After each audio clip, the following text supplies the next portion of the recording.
Hey yo, it's your boy Caleko. Good morning. Still morning, most of the country. Actually, in all of the country, I do believe it's still morning by one more hour. So I did make it for this to be in morning time. Although, according to the poll, I'm doing the opposite of what everybody wanted. Everybody wanted live streams later in the day and on the weekends. But a morning show of informational value is something I really like the idea of. And the weekend nighttime shows and afternoon shows, I really like the idea of those being the sales times of moving some of the minerals and some of the stuff that I have now and I will be digging for in the future. Because we are getting back to that, right?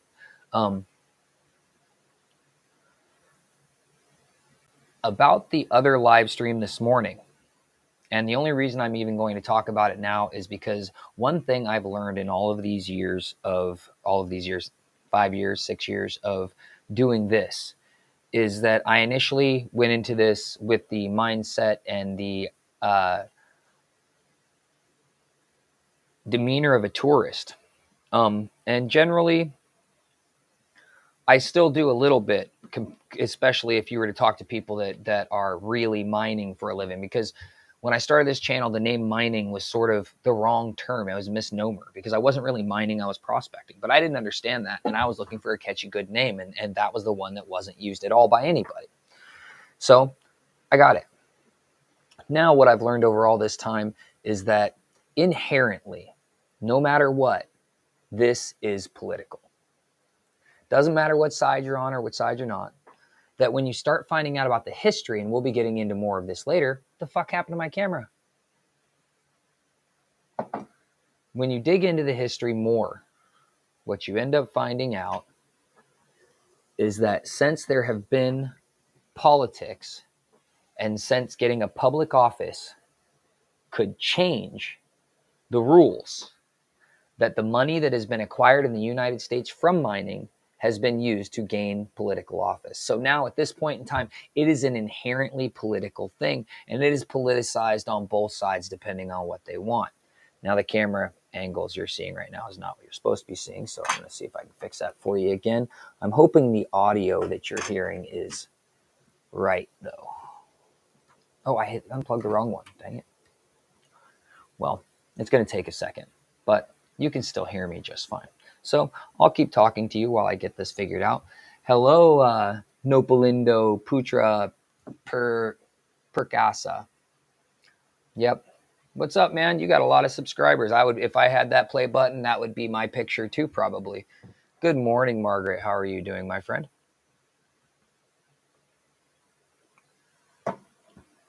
So, inherently, this whole thing is political. And when you really get to know some of the miners, some of the people that are digging, it really doesn't matter. As soon as you go and start pulling minerals of any kind out of an area, you're upsetting some status quo that was already there.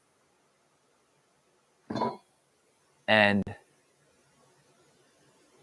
the powers that be tend to work for that status quo. And then they will come in and make your life hard. And I have had that happen to me when I was out at the fire agate mine. It's exactly what I had happen to me. It happened with so much pressure that it actually pissed Chris off. And we had a conversation where he expressed his upsetness over the pressure he started getting over me being out there. So I'm not going to shy away from political situations, but I'm also not going to promote political pundits. More than likely not. I don't like any of them. I don't like them on any side. I didn't like when Trump is in office. I don't like when Biden's in office. They're both people I don't like, So the chances of me seeing somebody I actually like in political office after you know everything about them is not very good. If I had my way about it, we'd all vote somebody into office and they couldn't turn it down. So we'd end up having Elon Musk would probably, or Joe Rogan or somebody like that, or Donald Trump again, would end up being president. because it wouldn't even, in my mind, it wouldn't even be based off of like if they wanted to run or not. It would be like somebody in America nominated the fool, and then a bunch of other people are like, hey, that's a good idea. Yeah, we should make him make all the decisions. And the person could be like, no, I don't want to do it. And everybody in America goes, too late. You got picked.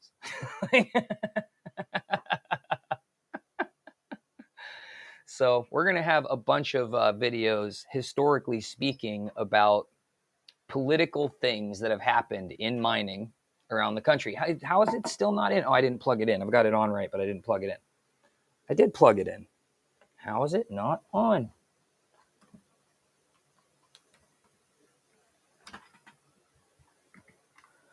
Give me a second. I'll figure this out.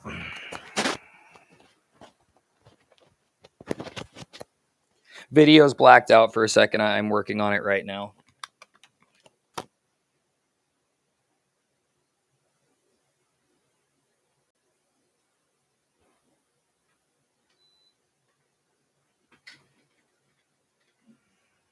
It does not look like it wants to start up for me at all. Apparently, I might have to switch the input.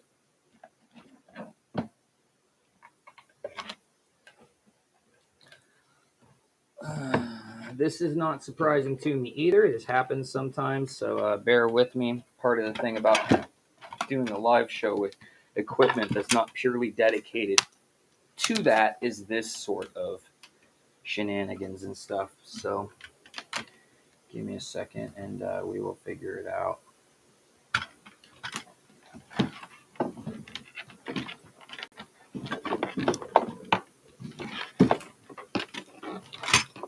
I am right now uncording things from my overhead cam, which is the cam for like doing gemstone shots and stuff like that I just set up, and I am plugging in a thing that is not my cam link because apparently my cam link has decided that my GoPro is not good enough to keep it turned on. So let's hope this other one works relatively well.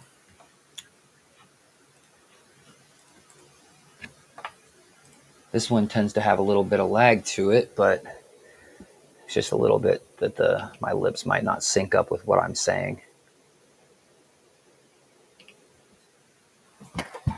And there we go.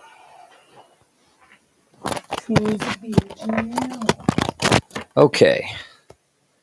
We are back.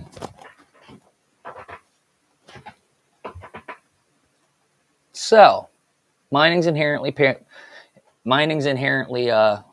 the word? Political. You can't get away from it. It's so political that, you know, a lot of people don't understand. And I would explain this to my wife a few years ago.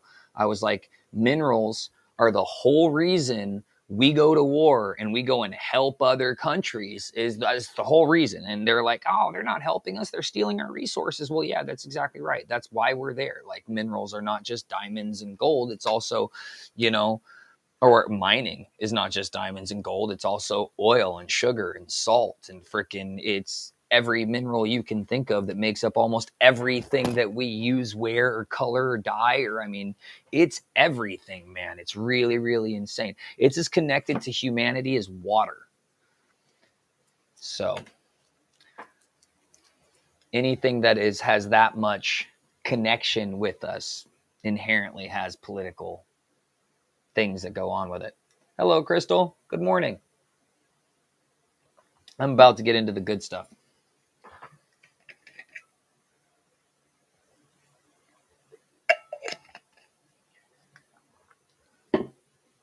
I didn't get my shave this morning. I was planning on shaving.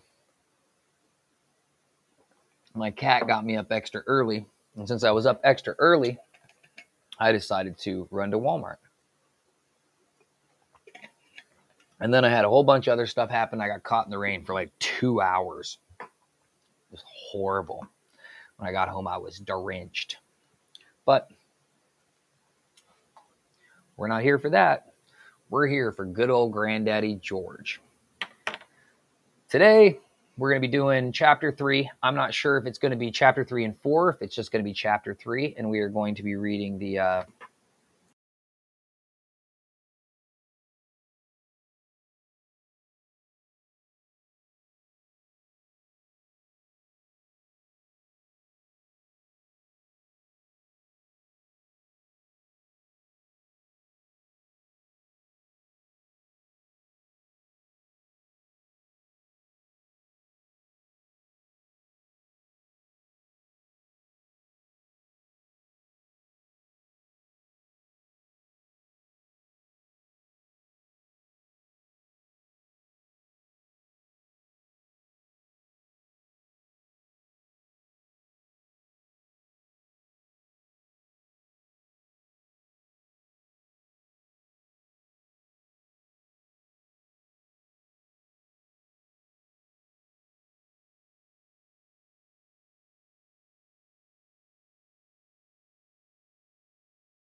Can you hear me now? Check, check.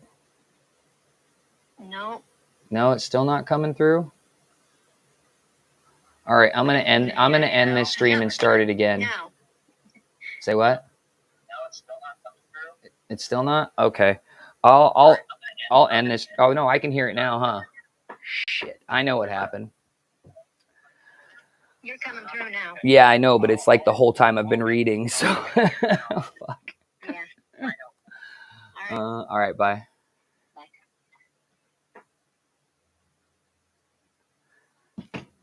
Okay. My bad, guys. I know exactly what happened.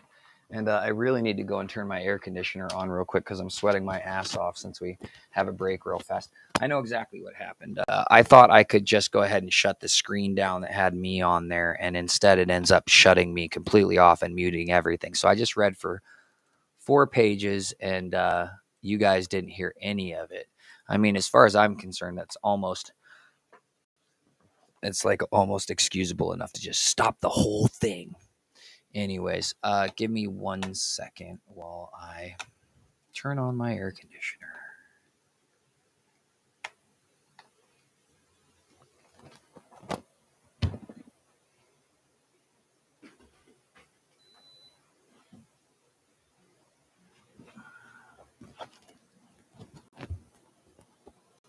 Jeez. Well, the good thing about these things is once they go up, people know they can fast forward through the things they don't like. It's like having on demand. You know, if there's something you don't like, you just scoot right through it. Thank you, Margaret, for saving my butt once again. Everybody needs a Margaret. Everybody does. All righty. So let's just go ahead and start that over. Only about 4 minutes of the stream totally dead. My bad. I'm sure everybody else was just reading it as I was flipping pages anyways. All right, now that I'm all warmed up. Chapter 3. On the talismanic use of special stones, agate. The author of the Lithica celebrates the merits of the agate in the following lines. Adorned with this, thou woman's heart shall gain, and by persuasion thy desires obtain. And if of men thou aught demand shall come, with all they wish fulfill, rejoicing home. This idea is elaborated by Mordobus.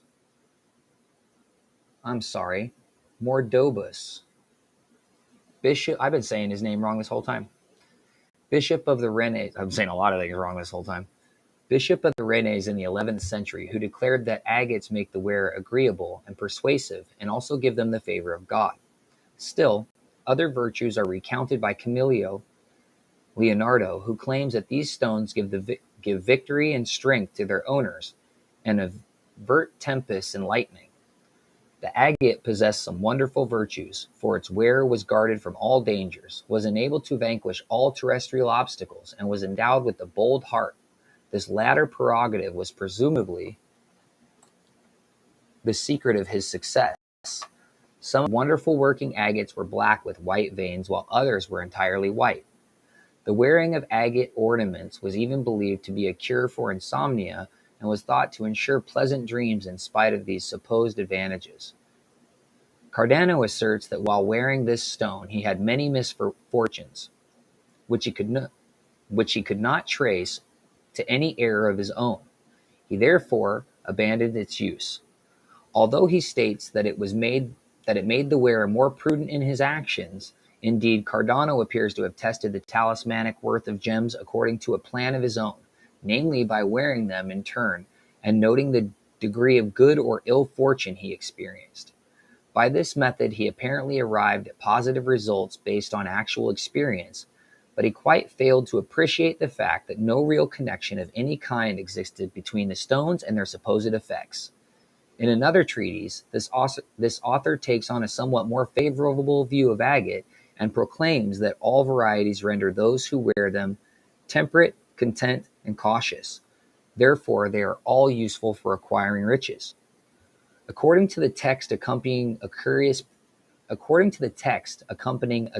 print published in Vienna in 1709, the attractive qualities of the so-called coral agate were to be utilized in the airship, the invention of a Brazilian priest. Over the head of the aviator, as he sat in the airship, there was a network of iron to which large coral agates were attached. These were expected to help in drawing up the ship, when through the heat of the sun's rays the stones had acquired magnetic power. The main lifting force was provided by the powerful magnets enclosed in two metal spheres. How the magnets themselves were raised is not explained. And then we have this picture of an airship way back when. In the network above, the features were also to be set in coral agates supposed to possess such magic powers as to keep them aloft, as to keep the craft aloft. Yep. If you ever got it in the air, it was not going to stay there. About the middle of the past century, the demand for agate amulets was so great in the Sudan that the extensive agate-cutting establishments in Idar and Oberstein in Germany were almost exclusively busied with the filling orders for this trade. Brown or black agates having a white ring in the center were chiefly used for the fabrication of these amulets, the white ring being regarded as a symbol of the eye. Hence, the amulets were supposed to neutralize the power of the evil eye, or else to be emblematic of the watchfulness of the guardian spirit. The demand for these amulets has fallen off greatly, but when it was at its height, single firms exported them at the value of 40,000 thalers, $30,000 annually. The total exporting amount to hundreds of thousands of thalers. Even at present, a considerable trade in these objects is still carried on. That there is a fashion in amulets is shown by the fact that while red, white, and green amulets are in demand on the west coast of Africa, only white stones are favored for this use in northern Africa. Alexandrite. There are few talismanic stones which have gained their reputation in their repute in our timely, notably the Alexandrite, a variety of chrysoberyl found in Russia in the emerald mines of Takawaya in the Ural region. The discovery of this variety is stated to have been made in 1831 on the day Alexander II, then heir apparent, reached his majority, and it was therefore named Alexandrite by the can't finish that name, the mineralogist. The stone was found in a gem form rarely weighed over from 1 to 3 carats, and is characterized by a marked pleochroism. See, I need to learn more geology terms because this is something I should know. Pleochroism. You guys know. Of a splendid green changing in a beautiful combine red. But in Ceylon, much larger gems are found, some few weighing 60 carats each, although rarely of more than 1 or 2 carats. The color is of a darker and more bottle-like green, and the change by night renders them darker and more granitized than the Russian stones, which are extremely rare. As red and green are the Russian national colors, the Alexandrite has become a great favorite with the Russians and is looked upon as a stone of good omen in the country. Such, however, is its beauty as a gem, that its fame is by no means confined to Russia, and it is eagerly sought in other lands as well. Amber. Amber was one of the first substances used by man for decoration. It was also employed at a very early period for amulets and for medicinal purposes.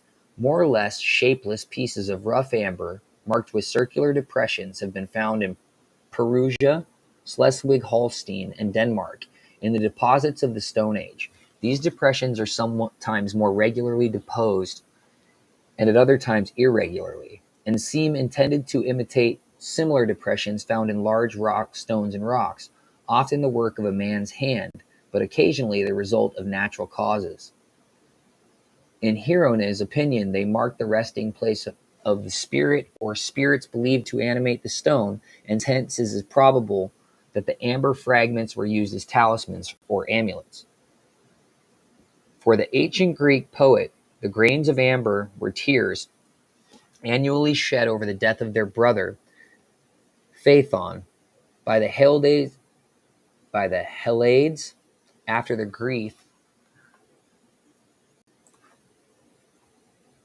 after grief had metamorphed them into into poplars growing on the banks of the Eridanus. God, I need fucking reading lessons. It's been so long that some of these names, like, they're just getting me bad. The modern River Po. In the lost, I should just skip that and go in the modern River Po.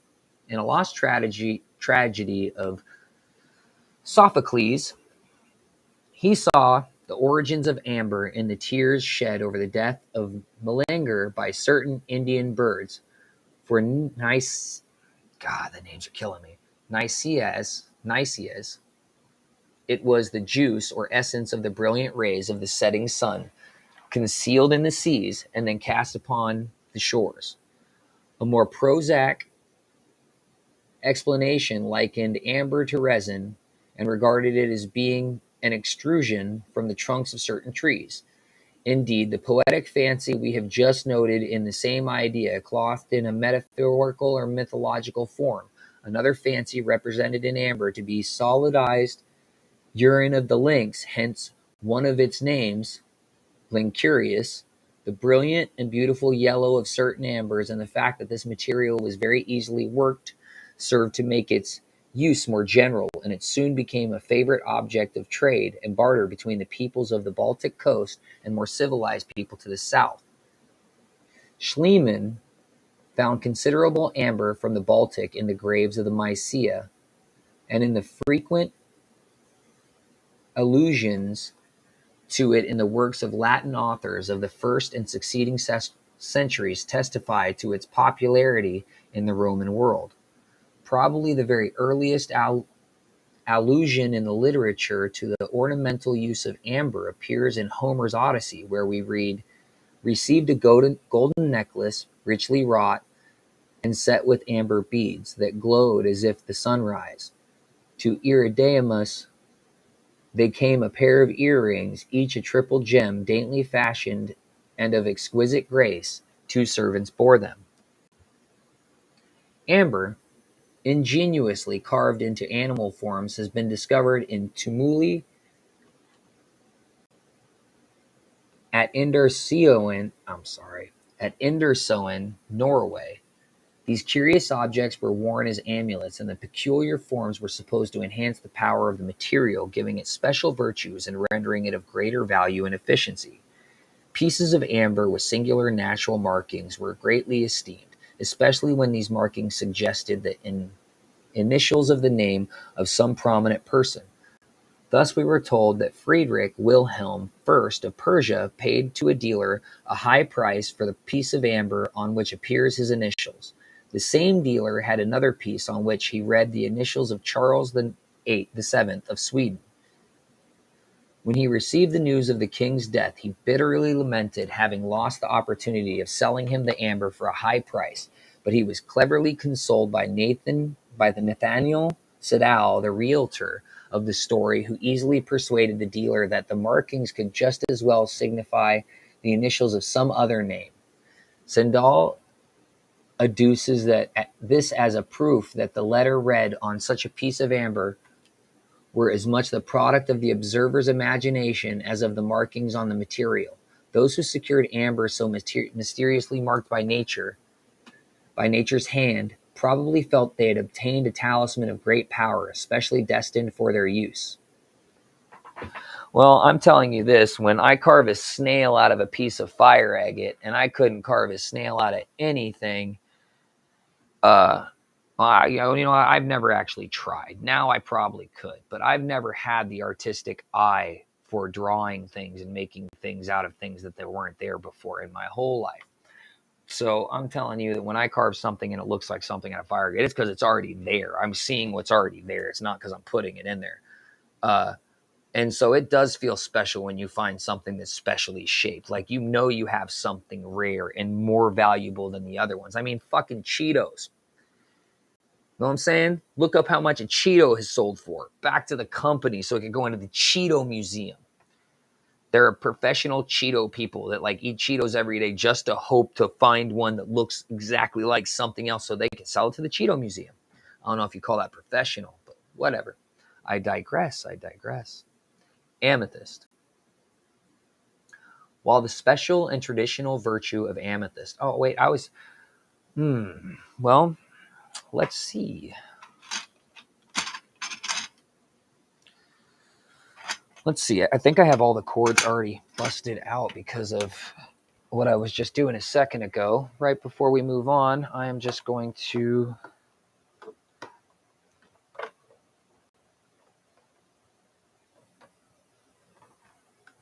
Okay, that's that one. That's that one. Where is it?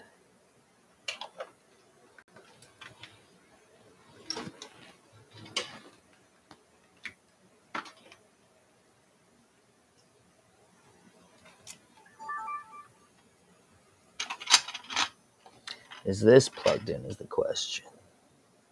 Yes, it is. Move it just a little bit, just like that. All right, I'm almost there. Although, for amethyst, I should go grab the special one.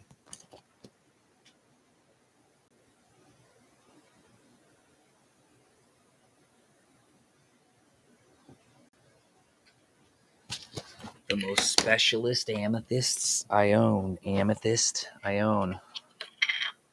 There we go. Ah! Let's go back to the other screen. It's one of the joys of this being live, right? Go settings, video.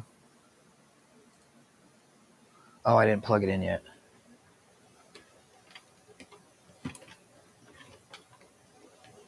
Still plugged in over there.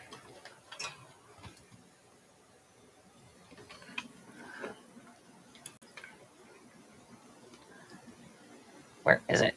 I can't find the end of the cord.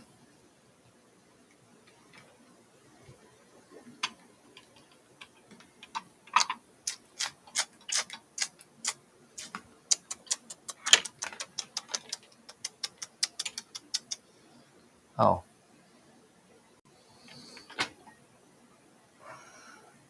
It is plugged in. Everything should be seeing it.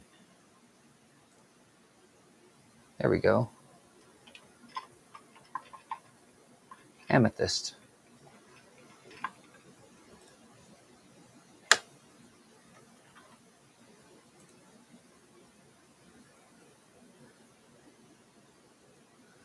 Gorgeous, gorgeous amethyst.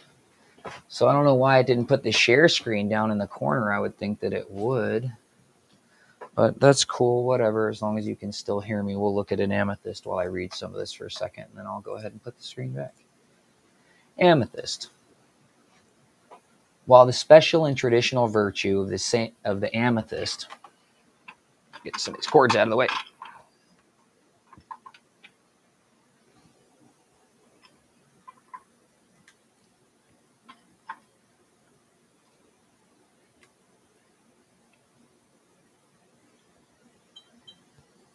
Okay. While the special and traditional virtues of the amethyst was the cure of drunkenness, many other qualities were attributed to this stone. In the 15th century, for Leonardo, it had the power to control evil thoughts, to quicken the intelligence, and to render men shrewd in business matters. An amethyst worn on the person had a sombering effect, not only upon those who had partaken too freely of the cup that intoxicates, but also upon those over-intoxicated by the love passion. Lastly, it preserved soldiers from harm and gave them victory over their enemies, and was of great assistance to hunters in the capture of wild animals. The amethyst shared with many other stones the power to preserve the wearer from contagion. Yep, if you wear amethyst, you don't ever have to worry about coronavirus or monkeypox. You can't get monkeypox wearing amethyst. This show does not condone any of those statements. A pretty legend in the regards to the amethyst had been happily treated in the French verse. The god Bacchus, offended at some neglect that he had suffered, was determined to avenge himself, and declared that the first person he should meet when he and his train passed along should be devoured by his tigers. Fate willed it that, and this luckless mortal was a beautiful and pure maiden named Amethyst, who was on her way to worship at the shrine of Diana.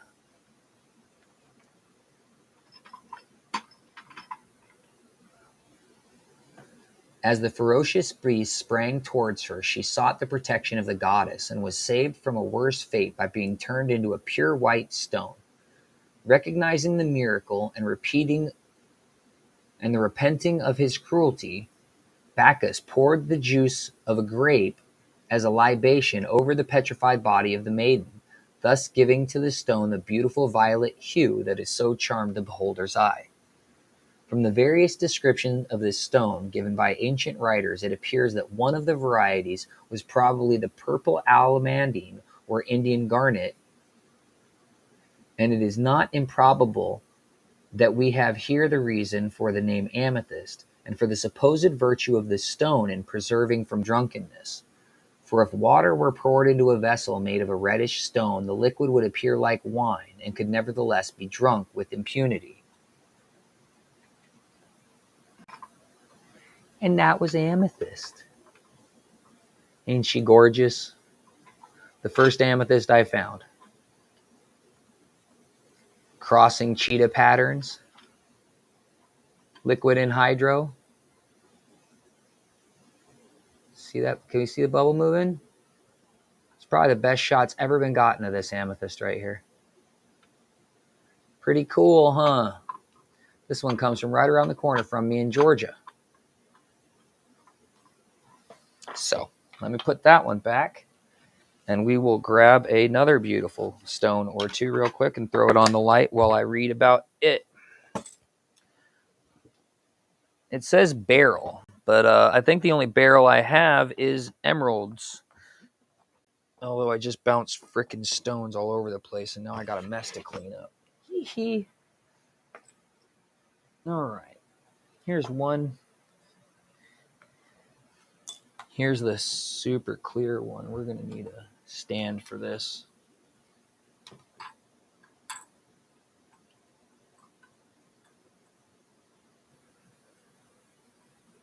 Dang, I was right there.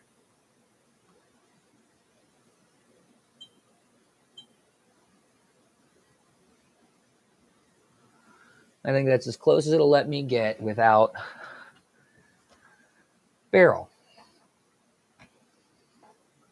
Arnaldus Saxo, writing about 1220, after reciting the virtues of the beryl, was given by Morbodus after Evax and Isidorus and Isidorus. Yep, it's Isidorus. Reports in addition that the stone gave help against foes in battle or in litigation. The wearer was rendered unconquerable and at the same time amenable, while his intellect was quickened and he was cured from laziness. In the old German translation of Thomas de Can in the old Germanic translation of Thomas de Canterprez, de properitatibus,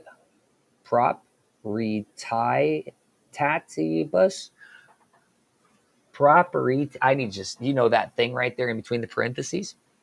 And then after it says we read that, but we didn't read that. The beryl reawakens the love of married people, or a bunch of other German stuff I can't read or pronounce. And that was it. The next one is a bloodstone, and I don't have a bloodstone, so I guess I'll just go ahead and switch this screen for a second, because I ain't got a bloodstone. Bloodstone I ain't got.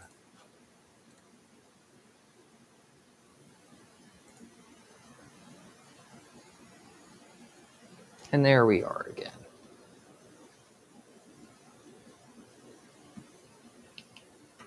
Oh, well, it's not supposed to be on burst. You know what? As long as it's got the picture coming through, we're not going to mess with it. I'm not going to mess with it right now. Alrighty then.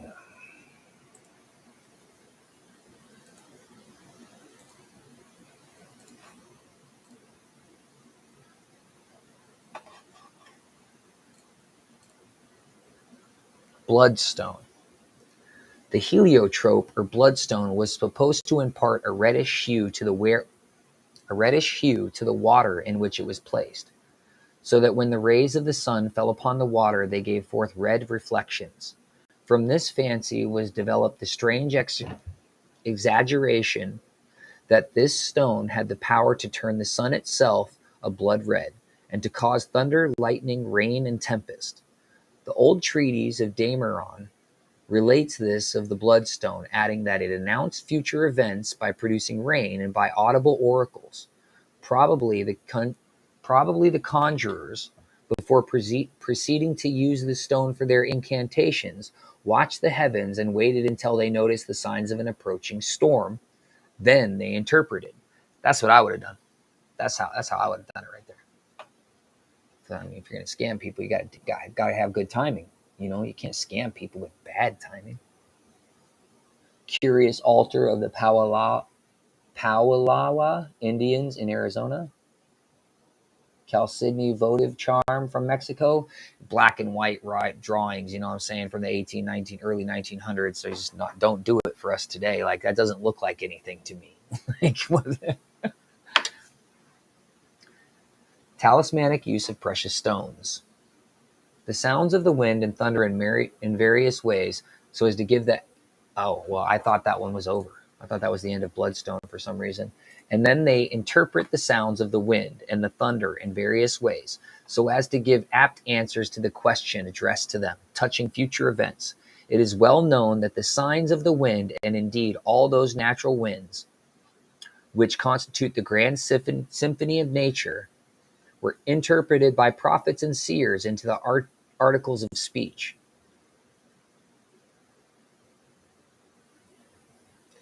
Damigeron also declares that the bloodstone preserved the faculties of the bodily health of the wearer, brought him consideration and respect, and guarded him from deception. In the Leaden Papyrus, the bloodstone is praised as an amulet in the following extravagant terms. The world has no greater thing.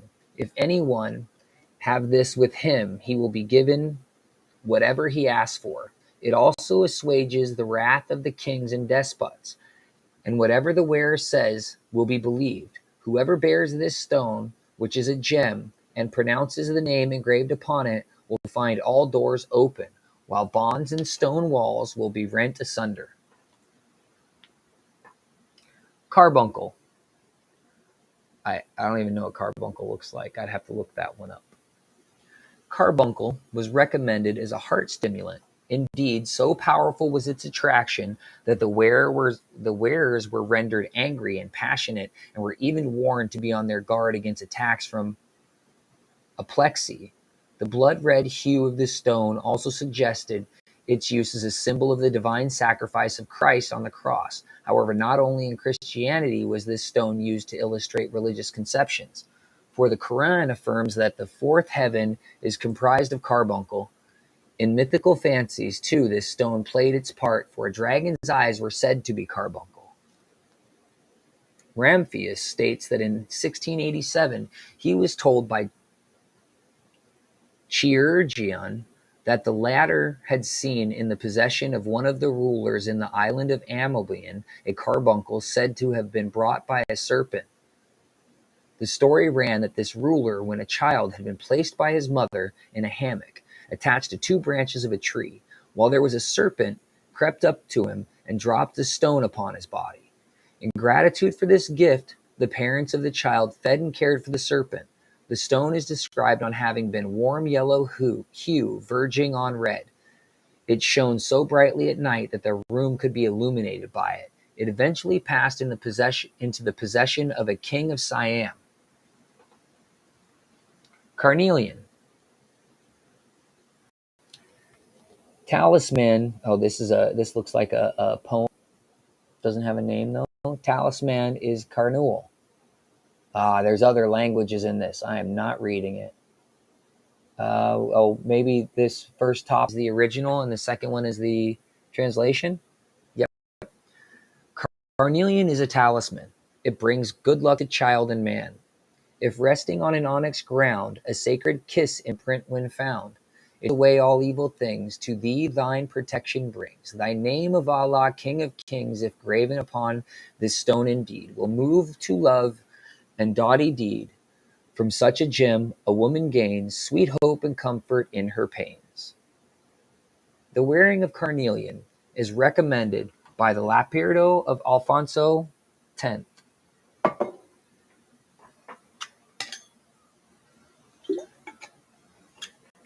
To those who have a weak voice or are timid in speech, for the warm-colored stone will give them the courage they lack, so that they will speak both boldly and well. This is in accord with the general belief in the stimulating and animating effects produced by red stones. On a carnelian is engraved in Arabic characters a prayer to keep away evil and deliver the wearer from all tricks of the devil and from the envious. The inscription reads in translation, in the name of God the just, the very just, I implore you, O God, King of the world, God of the world, deliver us from the devil who tries to do harm and evil to us through bad people, and from the evil of the envious. Throughout all of the East, people are afraid of the envious.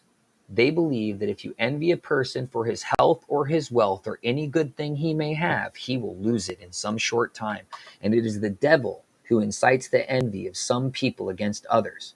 So it is supposed that by wearing this stone, bearing this prayer against the envious, their envy will cease to do you harm.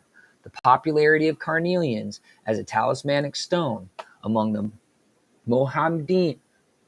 Mohammedan peoples is said to be due to the fact that the Prophet himself wore on the little finger of his right hand a silver ring set with a carnelian engraved for use as a seal. One of the most famous of the Imams, Jafar, lent the weight of his authority to the belief in the virtue of the carnelian, for he declared that all of the desires of any man who wore this stone would be gratified.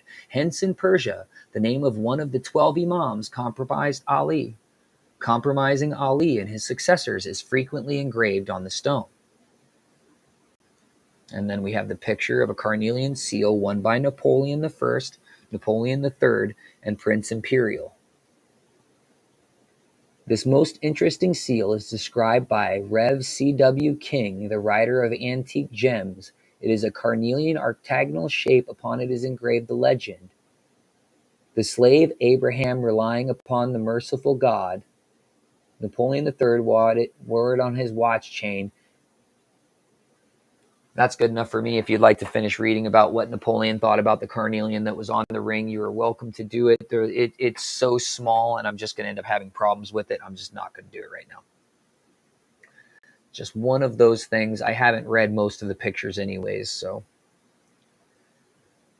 An Armenian writer of the 17th century reports that in India, the lal, or balas ruby, if powdered and taken in a potion, was believed to banish all dark forebodings and to excite joyous emotions. To the carnelian was attributed a virtue somewhat analogous to that ascribed to the turquoise, where anyone wearing a carnelian was proof against injury from falling houses or walls. The writer emphasized this by stating that no man who wore a carnelian was ever found in a collapsed house or beneath a fallen wall.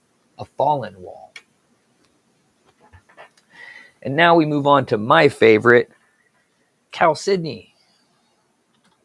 But this chalcedony wasn't around when our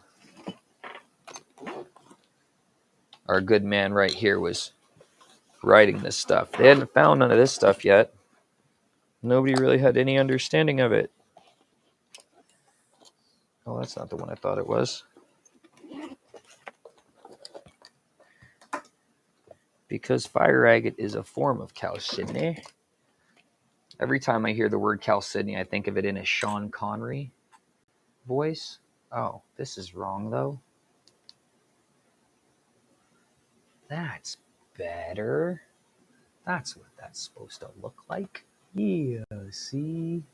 You guys can't see what I'm talking about. Let me fix it for you. And that's with no light on it. If I were to just go ahead and do something like this really quick, do something like that, then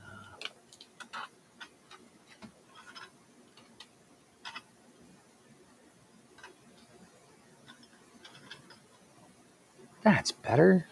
Except I got to hold it here. But that's fine for right now. I'll hold it. Let me...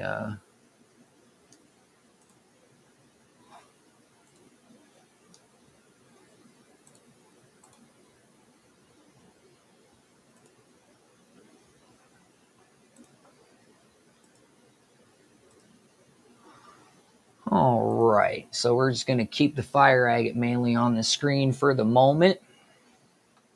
Boy, that is a really good shot of a fire agate, isn't it? Gorgeous, gorgeous. It sure is. Chalcedony. An ingenious, though far-fetched, explanation of the power attributed to chalcedony was driving away phantoms and visions of the night is supplied by Carnelian.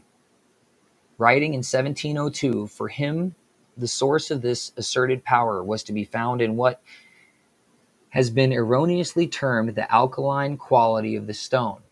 This dissipated the evil humors of the eye, thus removing the diseased condition of the organ which caused the apparitions to be seen. However, absurd this explanation may be, it nevertheless shows that the author put little faith in visible ghosts, and rightly enough recognized the purely subjective character of such phenomena. And that's all we get of chalcedony. I probably should have paid attention to that part before I went and switched the camera around, right? Sort of. Anyways. Chrysoberyl. The cat's eye variety of chrysoberyl, or precious cat's eye, is used by the natives of Ceylon as a charm against evil spirits. As a proof that the high value set upon the gem in India, De Boot states that a cat's eye estimated is worth 90 gold pieces in Lusitania was sold for 600 in India. Some of the finest specimens come from Ceylon.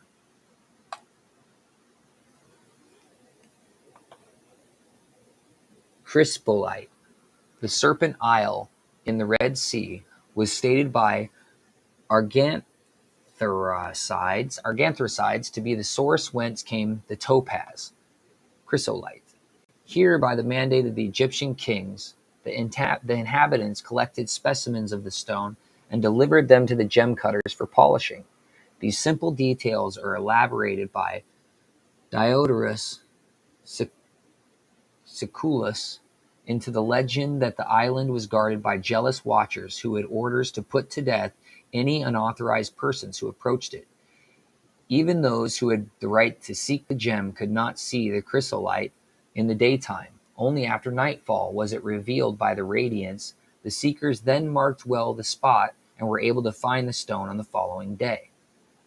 From this Egyptian source, and possibly others exploited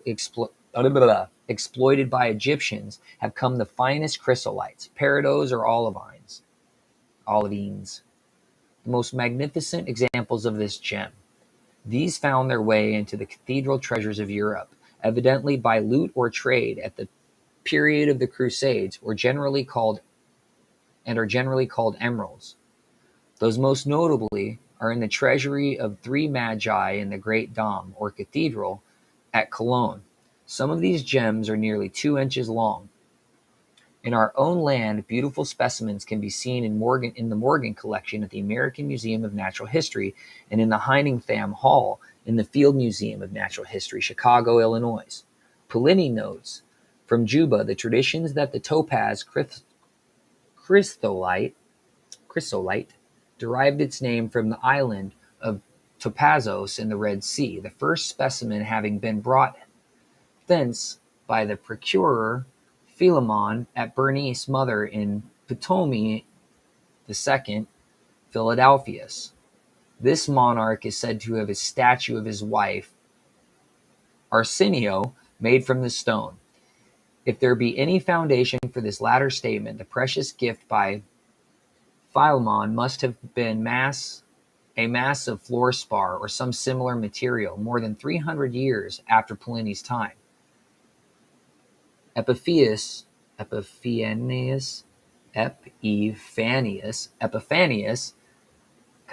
evidently repeated the other version of this tradition, states that the topaz was set in a diadem of the band queen. Chrysolite, olivine, peridot, the exert to exert its full power requires to be set in gold. So does fire agate. Worn in this way, it dispels the vague terrors of the night. If, however, it were to be used as a protection or of the wiles of the evil spirit, the stone had to be pierced and strung on the hair of an ass, and then attached to the left arm. The belief in the virtue of the chrysolite to dissolve enchantments and to put evil spirits to flight was probably due to the association of the stone with the sun, before whose life-giving rays darkness and all other powers of darkness are driven away. Chrysoprase. Wonderful things are told of the virtue of chrysoprase, for Volomir states that if a thief sentenced to be hanged or beheaded should place this stone in his mouth, he would immediately escape from his executioners.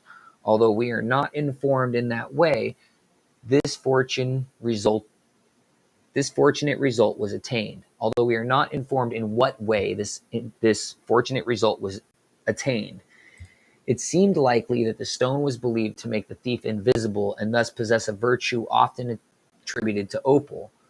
A strange story regarding a magic stone reported to have been worn by Alexander the Great is related by Albertus Magnus. Gosh, I'm having problems with the clicker. According to the recital, Alexander in his battles wore a phrase in his girdle, and on his return from the India campaign, wishing one day to bathe in the Euphrates, he laid aside his girdle, and a serpent bit off the stone and then dropped it into the river. Even Albertus, who is far from critical, admits that the story seemed like a fable and probably belongs to a comparatively late period, as a phrase is used very loosely by early writers. This victory stone may have been an emerald or possibly jade. Coral. The appreciation of a coral as an ornament or for amulets seems to presuppose a certain development of the civilization, for savage tribes greatly prefer glass ornaments. Many attempts have been made to produce coral beads instead of glass beads among such tribes, but with no success, as the cheaper but brighter glass always commands a higher price. To still tempests and traverse broad rivers in safety was the privilege of one who bore either red or white coral with him. That this also staunched the flow of blood from a wound, cured madness, and gave wisdom, said to have been experimentally proved. Cabell jewelry of Mediterranean coral and pearls. Coral, which for 20 centuries or more was classified among the precious stones to retain its power as an amulet, must not have been worked in Italy. Only such pieces are valued for its purpose as have been freshly gathered from the sea or have been cast up by the sea on the shore. To exercise all of its power against spells or enchantment, coral must be worn where its brilliant colors make it conspicuous. If, however, it should by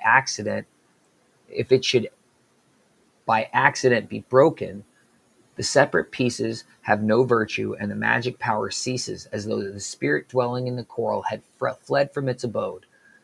The peasant women are careful to guard the coral they wear for a special purpose from the eye of their husbands, for the substance is believed to grow pale at certain seasons, regaining its pristine hue after a short interval of time. Indeed, the women believe that the coral shares their disposition with them. All this serves to show that the kind of virtual force is believed to animate the material, gaining or losing in vigor according to certain conditions, and finally disappearing when the form is broken.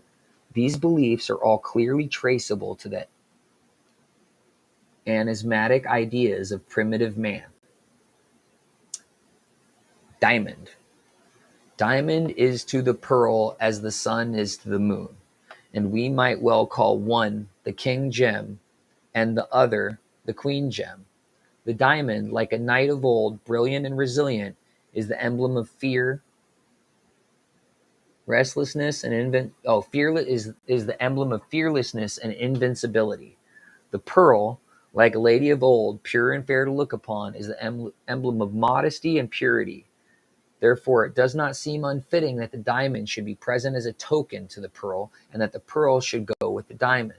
The virtues ascribed to this stone are almost all directly traceable, either to its unconquerable hardness or to its tranquility and purity.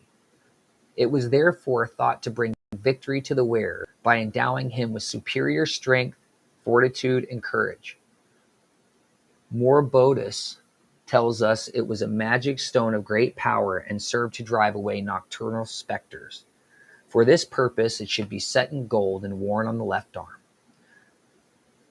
For Saint Hilgard, the sovereign virtue of the diamond was recognized by the devil, who was a great enemy of this stone because it resisted his power by day and by night.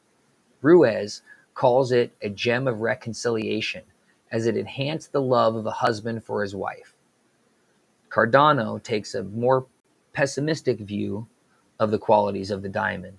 He says, it is believed to make the wearer unhappy. Its effects, therefore, are the same upon the mind as that of the sun upon the eye, for the later rather dims than strengthens the sight.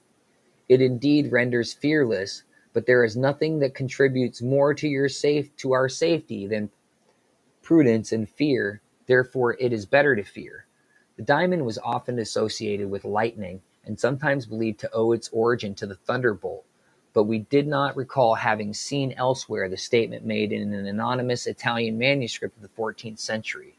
Here it is expressly asserted that the diamond is sometimes consumed or melted when it thunders.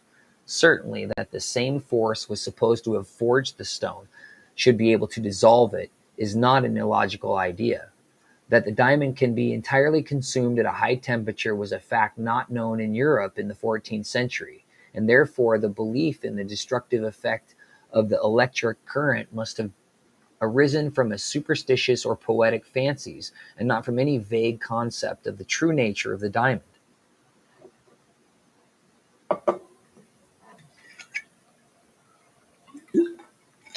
In the Talmud, we read of a gem, supposed to have been the diamond, which was worn by the high priest. This stone served to show the guilt or innocence of one accused of any crime. If the accused were guilty, the stone would grow dim, but if he were innocent, it would shine more brilliantly than ever. This quality is also alluded to by Sir John Mandeville, who wrote, "It happens often that the good diamond loses its virtue by sin, for incontinence of him who bears it. It happens often that the diamond loses its virtue by sin and for incontinence of him who bears it." The Hindus classed diamonds according to their four castes. The Brahm diamond gave power, friends, rich, and good luck. Kashyatari diamond prevented the approach of old age, and Visaya stone brought success, and Sudra all manner of good fortune. On the other hand, in the treatise on Gem by Buddhabhata, we read, "A diamond, a part of which is the color of blood or spotted with red, would quickly bring death to the wearer, even if he were the master of death." What's going on? My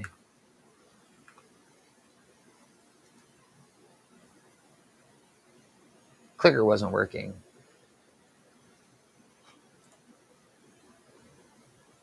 Oh yeah, it just skipped me a bunch of pages. I'm not where I was.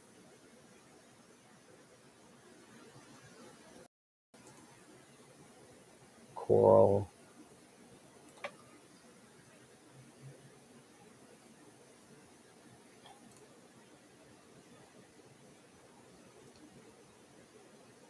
I don't know what just happened. It just jumped me all over the place, and now I'm trying to figure out.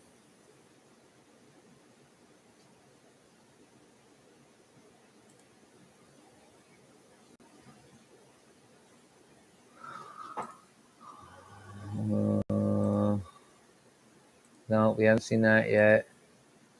I think it jumped me like 100 pages. Nope, we haven't seen none of this yet. Yeah, it jumped me a lot of pages. I don't know what happened with the book right there.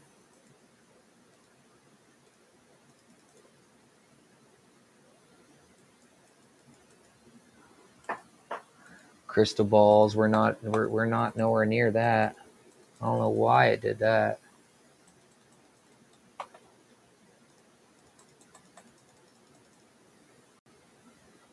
Something going on with my frickin' mouse. It's acting stupid.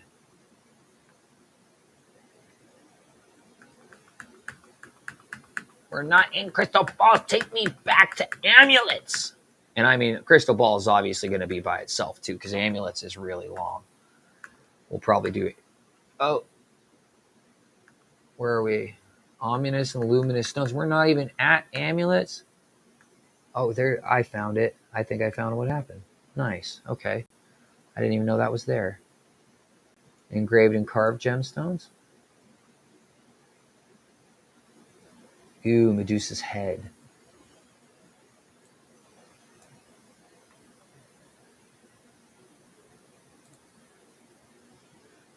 Here we go. Okay, we're almost there.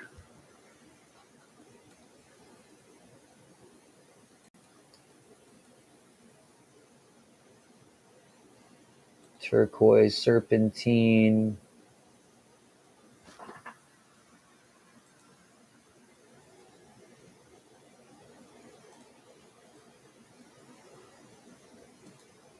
We're almost there, I think. Ruby, we're not quite to ruby yet, were we? Pyrites, onyx, malachite, moonstone, lodestone. We're getting there. Lazuli, Jasper.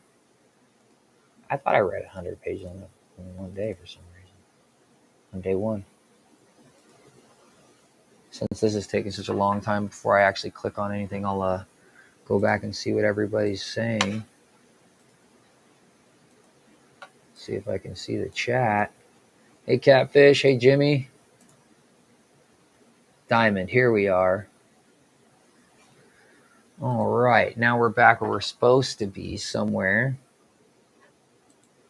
So, the curious fancy prevailing regarding that the Arabians and the Persians, as well as the modern Egyptians, agree in attributing to the diamond a wonderful power to bring good fortune. And Rabbi Benoni, a mystic of the 14th century, treating of its magic virtues, asserts that it produces somnambulism, and as a talisman so powerfully attracted to the planetary influences that it renders the wearer invincible. It is also said to provoke a state of spiritual ecstasy. An alchemist of the same century, Pierre de Boniface, asserted that the diamond made the wearer invisible. A curious fancy prevailed in the regard to many stones attributed sex to the diamond, and it is therefore not surprising that these stones were also supposed to possess reproductive powers. In this connection, Sir Mandeville wrote,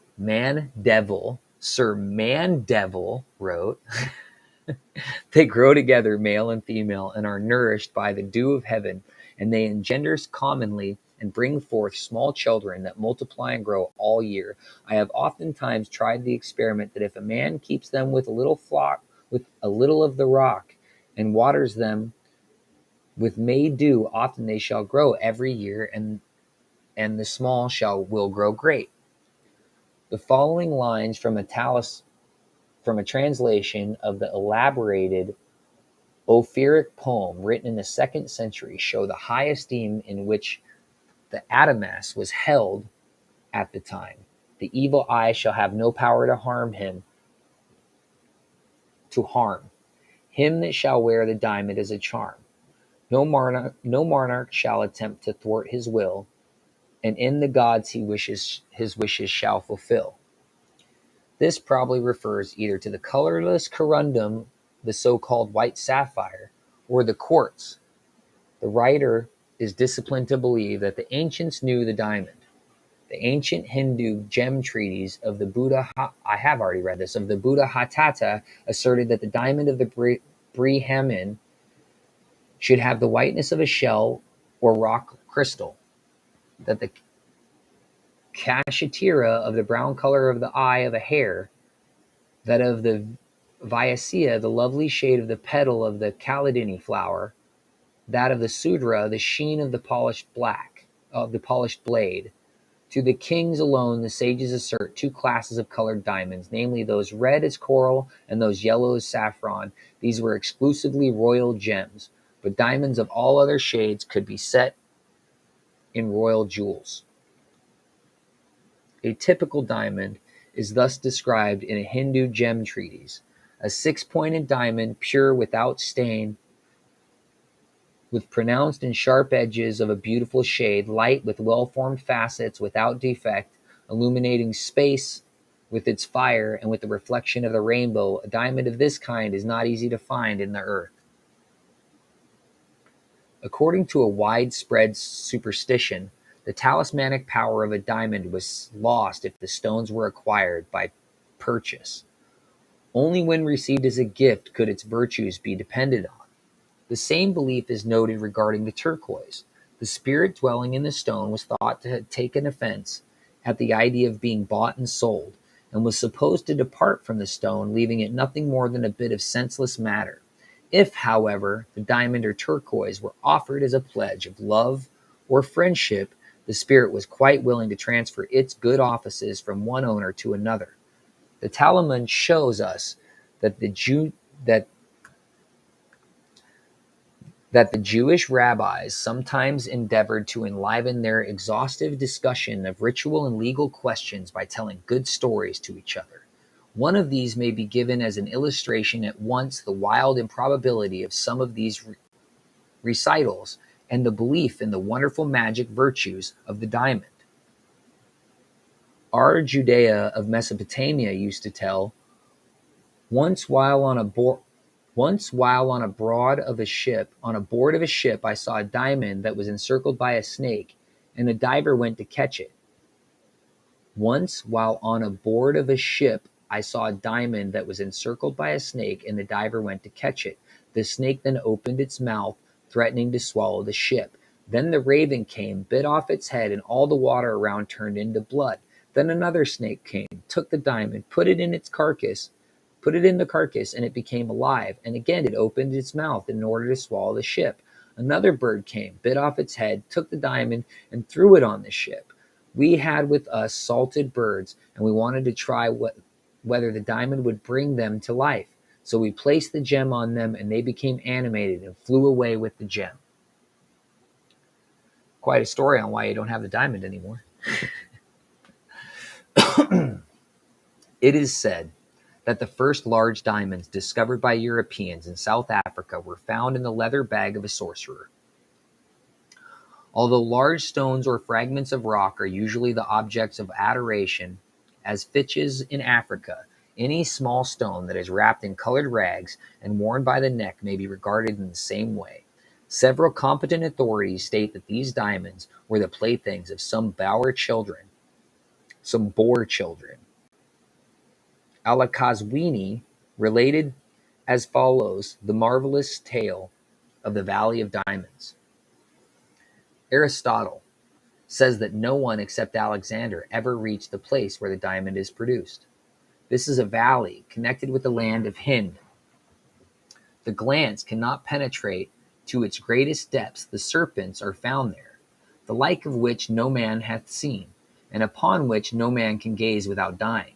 However, this power endures only as long as serpents live, for when they die, the power leaves them. And in this place summer reigns for 6 months, and winter for the same length of time. Now Alexander ordered that of an iron mirror should be brought and placed at the spot where the serpents dwelt. When the serpents approached, their glance fell upon their own image in the mirror, and this caused their death. Whereupon Alexander wished to bring out the diamonds from the valley, but no one was willing to undertake the descent. Alexander therefore sought counsel of the wise men, and they told him to throw down a piece of flesh into the valley. This he did. The diamonds became attached to the flesh, and the bird of the air seized the flesh and bore it up out of the sky.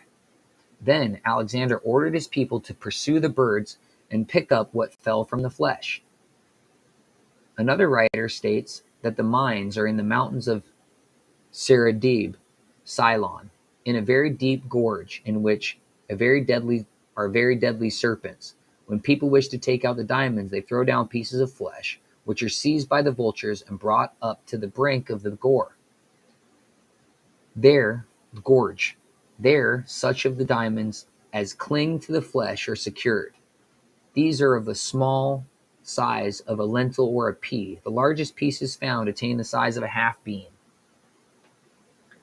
In his version of the tale, one form of which appears in the 7th voyage of Sinbad the Sailor, Teofata, the finest corundum gems were washed down the streams that flowed from Aden's Peak on the island of Ceylon. In the time of drought, however, this source of supply ceased. Now it happened that many eagles built their nests on top of this mountain, and the gem seekers used to place large pieces of flesh at the foot of the mountains. The eagles produced upon these and bore them away to their nests, but were obligated to alight from the time to time in order to rest. And while the pieces of flesh lay on the rock, some of the corundums became lightly attached to this, and so that when the eagles resumed their flights, the stones dropped off and rolled down the mountainside. These oft-repeated tales are explained by Dr. Valentine Ball as originating in the Hindu custom of sacrificing cattle when new mines were opened, and leaving on the spot a certain part of the meat as an offering to the guardian deities. As these pieces of meat were soon carried away by birds of prey, the legend arose that the diamonds were obtained in this way. This custom still prevails in some of the parts of India when Dr. Ball wrote.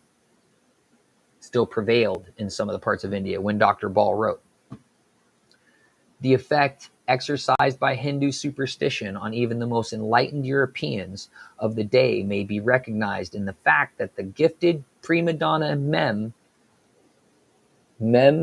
Materilik, the wife of the famous living European poet, has confessed that she wears a diamond suspended on her forehead because her husband believes that this brings good fortune to the wearer.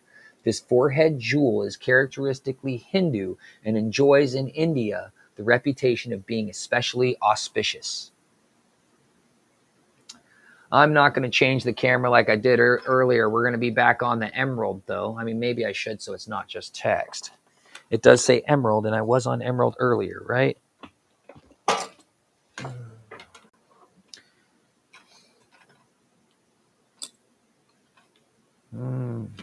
Oh, but I didn't actually do that yet. I've got a greener emerald, too. I should get the greener emerald.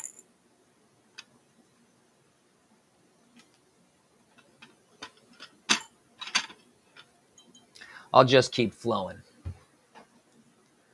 Emeralds. The emerald is believed to foreshadow future events, but we do not learn whether visions were actually seen in the stone as they were in spheres of rock crystal or beryl, or whether the emeralds endowed the wearer with a supernatural foreknowledge of what was to come. As a revealer of truth, this stone was an enemy of all enchantments and conjurations. Hence it was greatly favored by magicians, who found all of their arts of no avail if the emerald were in the vicinity when they began to weave their spells. I cannot read the specimen page of Italian manuscripts of the 14th century. It is completely in a different language. It says the Italian version, so that must be the Italian version. To this supernatural power inherent in the stone, enabling it to quicken the prophetic faculties, may be added many other virtues. If anyone wished to strengthen his memory or become an opulent speaker, he was sure to attain this end by securing possession of a fine emerald, and not only the ambitions, but also those whose heart had been smitten by the shaft of Cupid's bow, found in this stone an invaluable auxiliary, for it revealed the truth or falsity of lovers' oaths. Strange to say, however, the emerald, although commonly assigned to Venus, was also regarded as an enemy of sexual passion. So sensitive was the stone believed to be in this respect that Albertus Magnus relates of King Bela of Hungary, who possessed an exceptionally valuable emerald set in a ring, that when he embraced his wife while wearing this ring on his finger, the stone broke into 3 parts. In Rabical,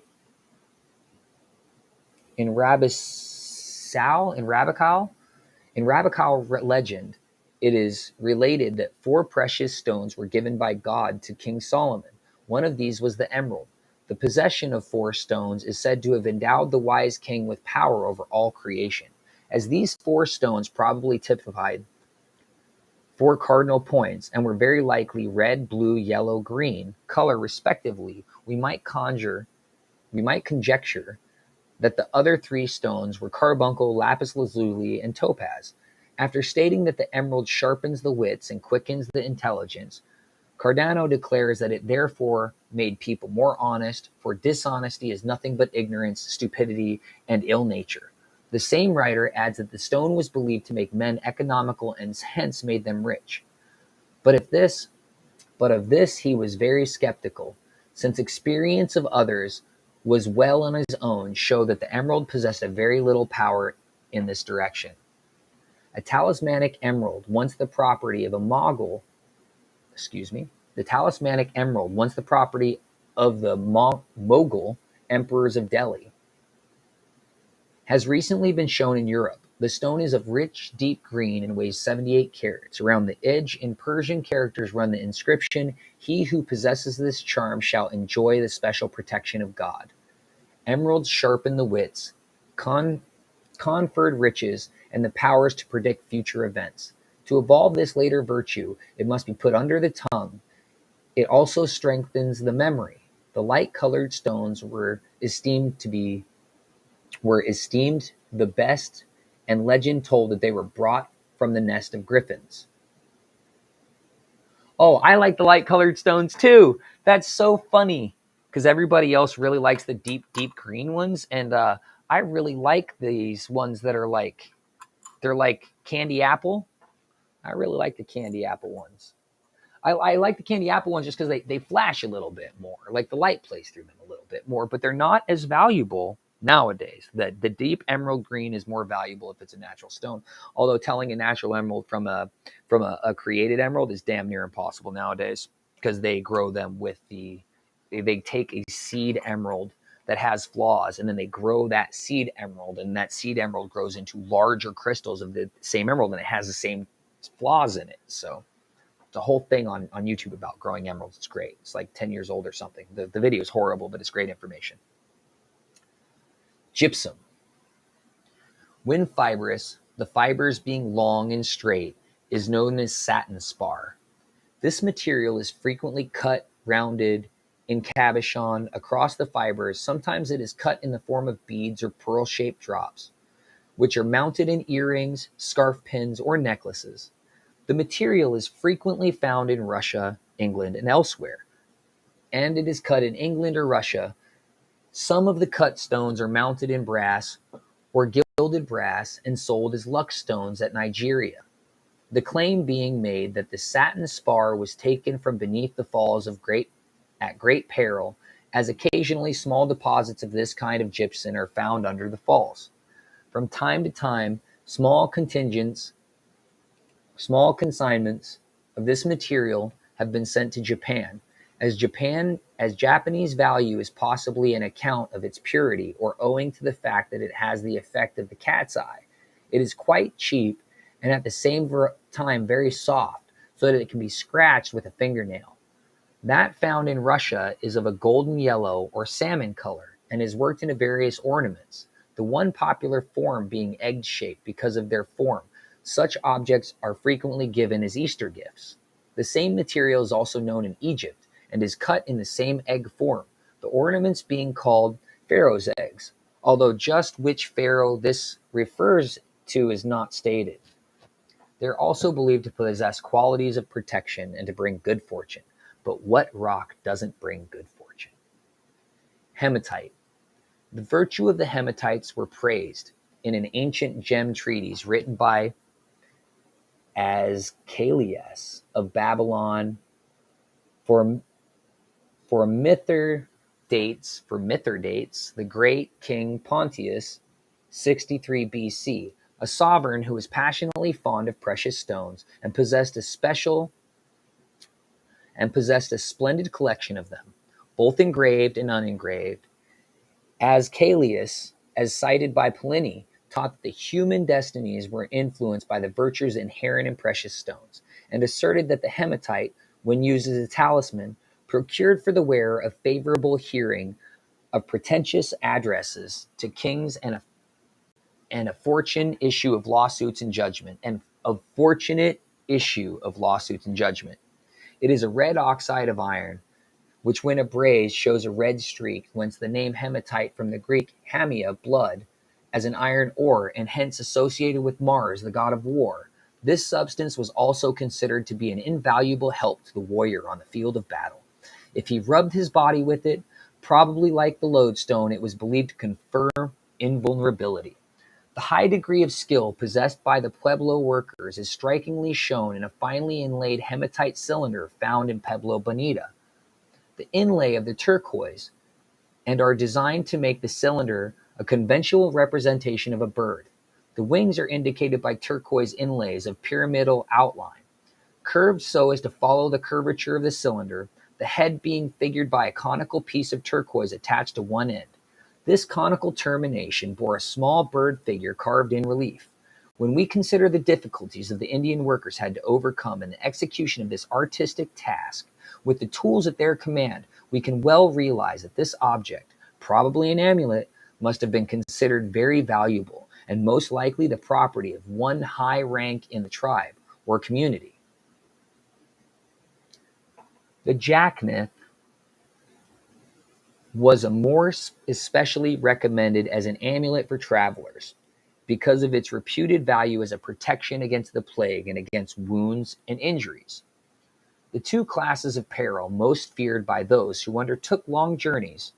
Moreover, this stone assured the wearer a cordial reception at any hostelry he visited.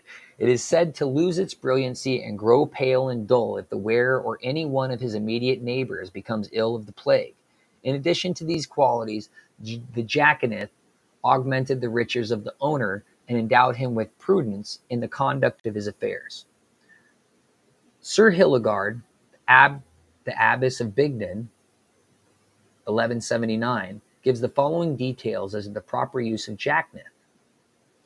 If any one is bewitched by phantoms or by magical spells, so that he has lost his wits, take a hot loaf of pure wheaten bread and cut the upper crust to form of a cross, not however cutting it quite through, and then pass the stone along the cutting, reciting these words: May God, who has cast away all precious stones from the devil, cast away from thee, and all phantoms and all magic spells, and free thee from pain of this madness. The patient is then to eat of the bread. If, however, his stomach should be too feeble, unleavened bread may be used.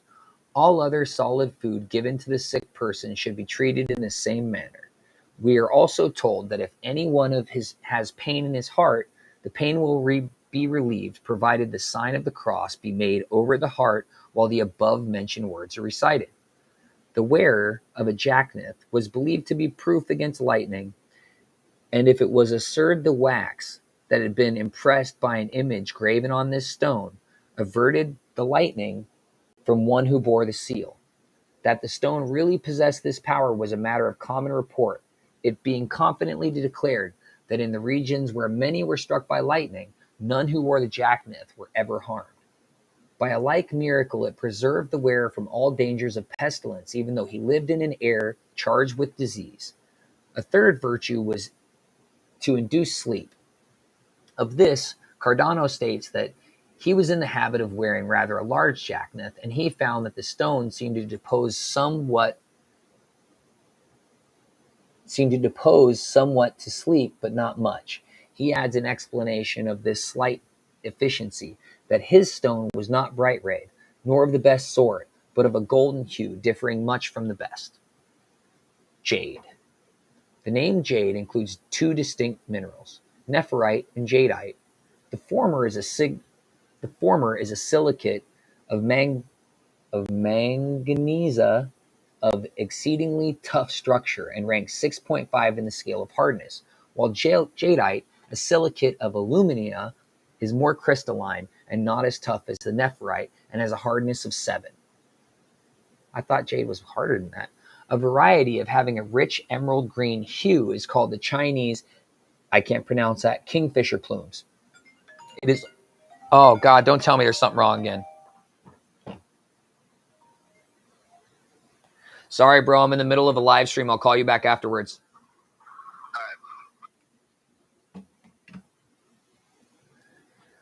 Okay, jade, 2 distinct silicate alumina variety, kingfisher plumes. It also denominates imperial jade. The original form of the Chinese character Pao, signifying precious, consists of the outline of a house within which are the symbols of jade beads, shell, and earthen jar. This shows that there's very early time when these characters were first used. The Chinese already collected jade and employed it for several adornments. The oldest form of the ideograph for king appears to be a symbol for a string of jade beads, which are even now used in China as an insignia for high rank and authority. Jade amulets of many different forms are popular with the Chinese. One representing 2 men is called 2 brothers of heavenly love and is often given to friends. A phoenix of jade is a favorite ornament for young girls and is bestowed upon them when they come of age. To a newly wedded pair is given the figure of a man riding on a unicorn and holding castanets in his hand. This signifies that an heir will be born in due time. Such is the fondness of Chinese for jade that those who can afford the luxury of its possessions are wont to carry with them small pieces so that they may have them always at hand. For they believe that when handled, something of the secret virtue of the substance is absorbed into the body. When stuck, jade is thought to emit a peculiarly melodious sound, which for the Chinese poet resembles the voice of a loved one. Indeed, jade is termed the consecrated essence of love. Fashioned into the form of a butterfly, a piece of jade acquires a special romantic significance in China because of a Chinese legend which relates that a youth, in his eager pursuit of many-hued butterfly, made his way into the garden of a rich mandarin. I did get that right. Instead of being punished for his trespass, the youth's unceremonious visit led to his marriage with the mandarin's daughter. Hence, the figure of a butterfly is a symbol of successful love, and Chinese bridegrooms are wont to present jade butterflies to their fiancés. A Chinese jade ornament constitutes a child's amulet, assumes a jade ornament constituting a child's amulet assumes a form approximating to that of a paddock. When this is attached to a child's neck, it is supposed to bind the little one to life and protect it from all danger in infantile disease. A jade object of a different kind is sometimes used in nuptial feasts in China. This is a cup having the form of a cock, a cup in the form of a rooster, and both bride and groom drink from it. The form of this vessel is accounted for by a legend to the effect that when a beautiful white cock saw in its mistress, who had often petted it, throw herself onto the well in a transport of despair at the loss of her lover, the faithful fowl sought and found death in the same way so as not to be separated from its mistress. Among the splendid Chinese jade carvings of the Woodward collection and curious symbolic ornament carved out of the rare kingfisher green jade, a rich emerald green jadeite with transparent green shading. This ornament, executed in the beginning of the 18th century and is believed to be a product of the imperial jade works in Peking, figures the natural form of the so-called hand of Buddha, citron, the finger-like protuberances of the fruit, suggesting this strangely fanciful name. The Chinese regarded this as a most fanciful emblem, denoting at once a lifelong abundance of riches for its enjoyment. In the present carving, the figure of a bat clinging to the foliage enveloping the fruit constitutes an added omen of good fortune. The Chinese character Fu, signifying at once bat and happiness, another proof that we are prone to call Chinese queerness. For with the superstitious of our race, the bat is always looked upon as especially ill omen. It is a well-known fact that many analogies, God, I can't even read that word. It is a well-known fact that many analogies have been found between the customs, usages, and products of the more civilized aborigines of the New World and of those of the ancient Egyptians. Another instance is offered by the customs of placing a piece of jade or of some other green stone in the mouth of a noble after his death and calling this his heart. Among the lower classes, a texaxicatiphone, a stone of small value, was used for the same purpose, and we shall see in the Egyptian Book of the Dead, directions are given for putting a semi-precious stone or in a mummy as a symbol and designing this the heart of the deceased person. For the use of the green stone for this purpose by an ancient Mexican, Mrs. Zelina Nuttall finds a reason in two means of the Nahuatl word. Nahuatl. Nuttall is the top one, but Nahuatl is the next one, and I can't pronounce that one, which is used to signify a free man, the literal meaning being fresh or green heart. Hence the stone was a symbol of rank of the deceased as well as of the heart. The fact that the jade celts have been found cut into several pieces is taken to indicate the high value placed upon this material, for it had been conjectured by Dr. Earl Flint that a living chief would cut a piece from the jade he wore as a sign of his rank in order to provide a suitable ornament or amulet for a dead kinsman. To certain of the Chinese, tomb jades, that is, jade amulets deposited with the dead, has been given the name Hanyu, or mouth jade, because these amulets, supposed to afford protection to the dead, were placed in their mouths. The Metropolitan Museum of Art in New York contains a fine collection of 279 specimens of jade from Chinese tombs found within the past 5 or 6 years and presented to the museum by Mr. Samuel F. Peters. In color, these jades are not especially attractive, for the material has acquired a brownish stain. Due to the products of decomposition of the body, and also due to the absorption of some of the chemical constitutions of the other objects in the tomb during the long period of time, in many cases 1,000 years or more since the bodies were consigned to their final resting place. So, let me get a drink real quick. So, multifarious are the uses of which jade is put by the Chinese, and so great is their admiration of its qualities that they regard as the musical gem par excellence, a series of oblong pieces of jade of the same length and width, usually 1.8 feet long or 1.3 feet wide, and numbering 12 to 14 constitute a chime. The difference in the notes emanated by the material when sharply struck depends upon the varying thickness of the serpentine pieces. Of the separate, God, I'm screwing words up today. Of the separate pieces, I think I screw them up every day. And now I lost my place, so I wasn't using my finger. Of the separate pieces, what is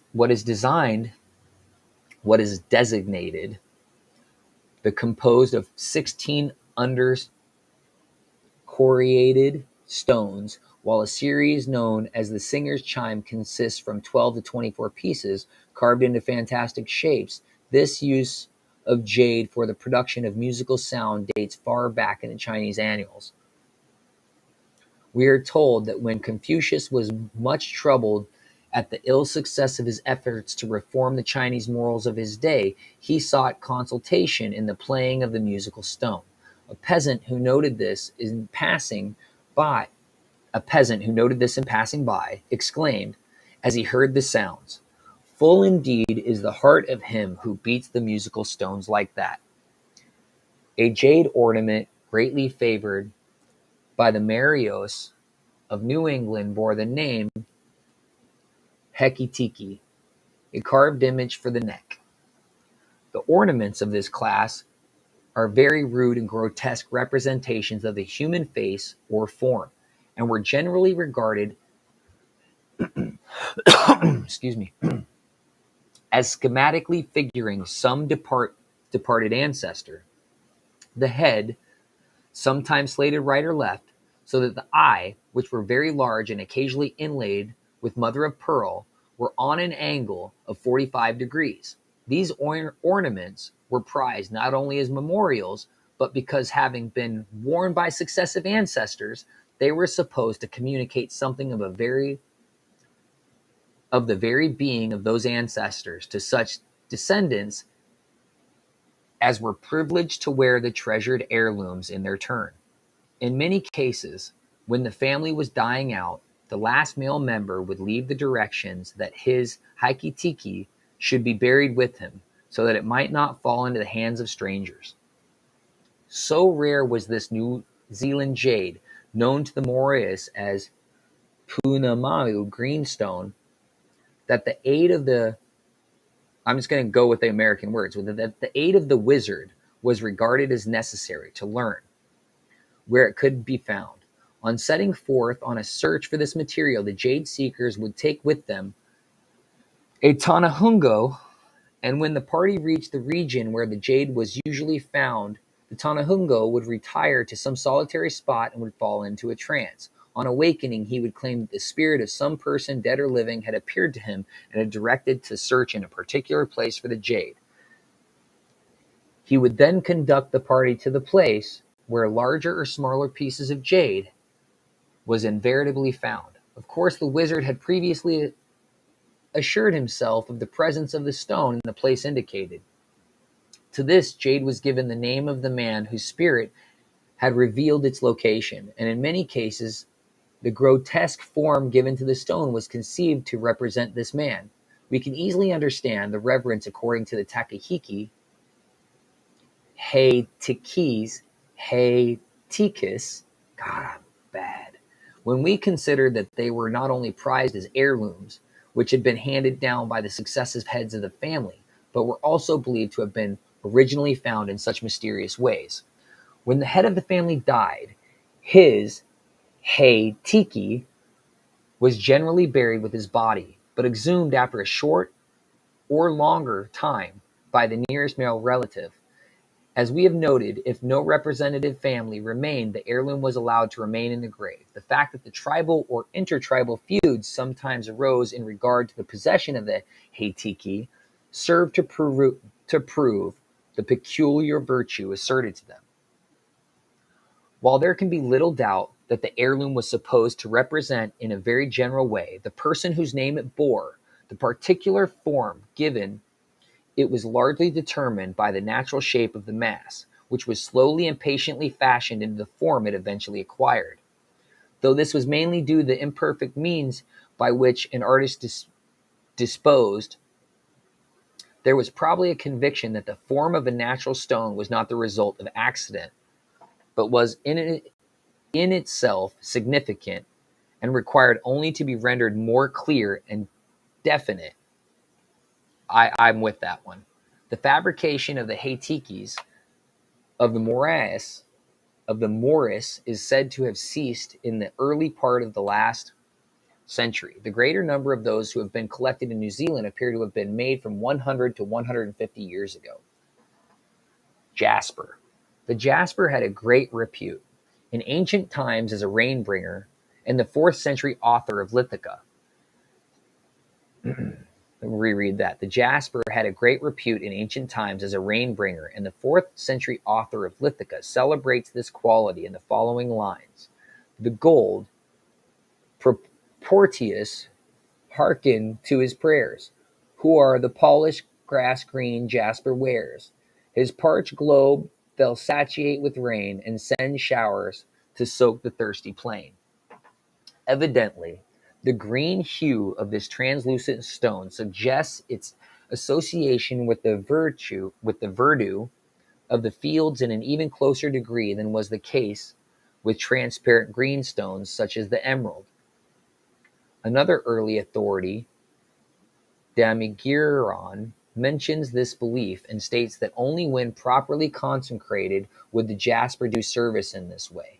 Jasper was also credited in the 4th century with the virtue of driving away evil spirits and protecting those who wore it from the bites of venomous creatures. An anonymous German author of the 11th century or 12th century recommends the use of this stone for the cure of snake bites, and states that it placed upon the bitten part of the matter will come out from the wound. Here the cure is operated not by the absorbent quality of the stone, but by its supposed power to attract poison or venom to itself, thus removing the cause of the disease. A popular etymology of the Greek and Latin name for jasper is reported by Bartholomeus Angelicus, who writes that in the head of an adder, the height, asp is found a light stone that is called jaspis. The name authority pronounced this stone to be of wonder virtue, and says that it hath many virtues as drier as colors of veins. This is fully in accord with tradition, for as color was at least as important as chemical composition in determining the talismanic or therapeutic worth of different stones. The great variety of colors and markings in disparate jaspers naturally indicated their use in many different ways. Jet has been found among many Paleolithic remains in the cave of Kesslerloch, Kesslerloch,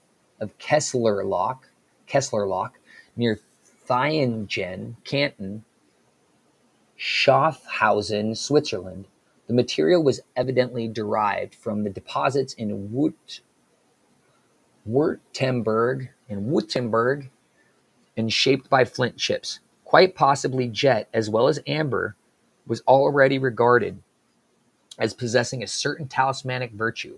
Such ornaments, when worn, were believed to become a part of the very body and soul of the wearer, and were therefore to be guarded with jealous care. Paleolithic cave deposits of Belgium also jet appears, the supply being in this instance derived from northern Lorraine. The fragments had been rounded and pierced through the center. This indicates their use of part of the necklace or as a pendant. Necklaces, bracelets, and rings were especially favored by the wearer of talismanic gems, since the stones could easily be set that would come in direct contact with the skin.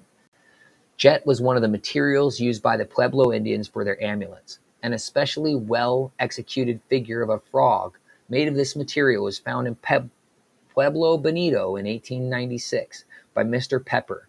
The representation is much more realistic than is the case in the other figures of this type from this region. Turquoise eyes have been inserted in the head of the figure, and a band of turquoise surrounds its neck.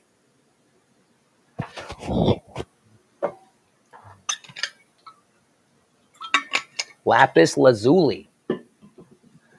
Both in Babylon and in Egypt, lapis lazuli are very highly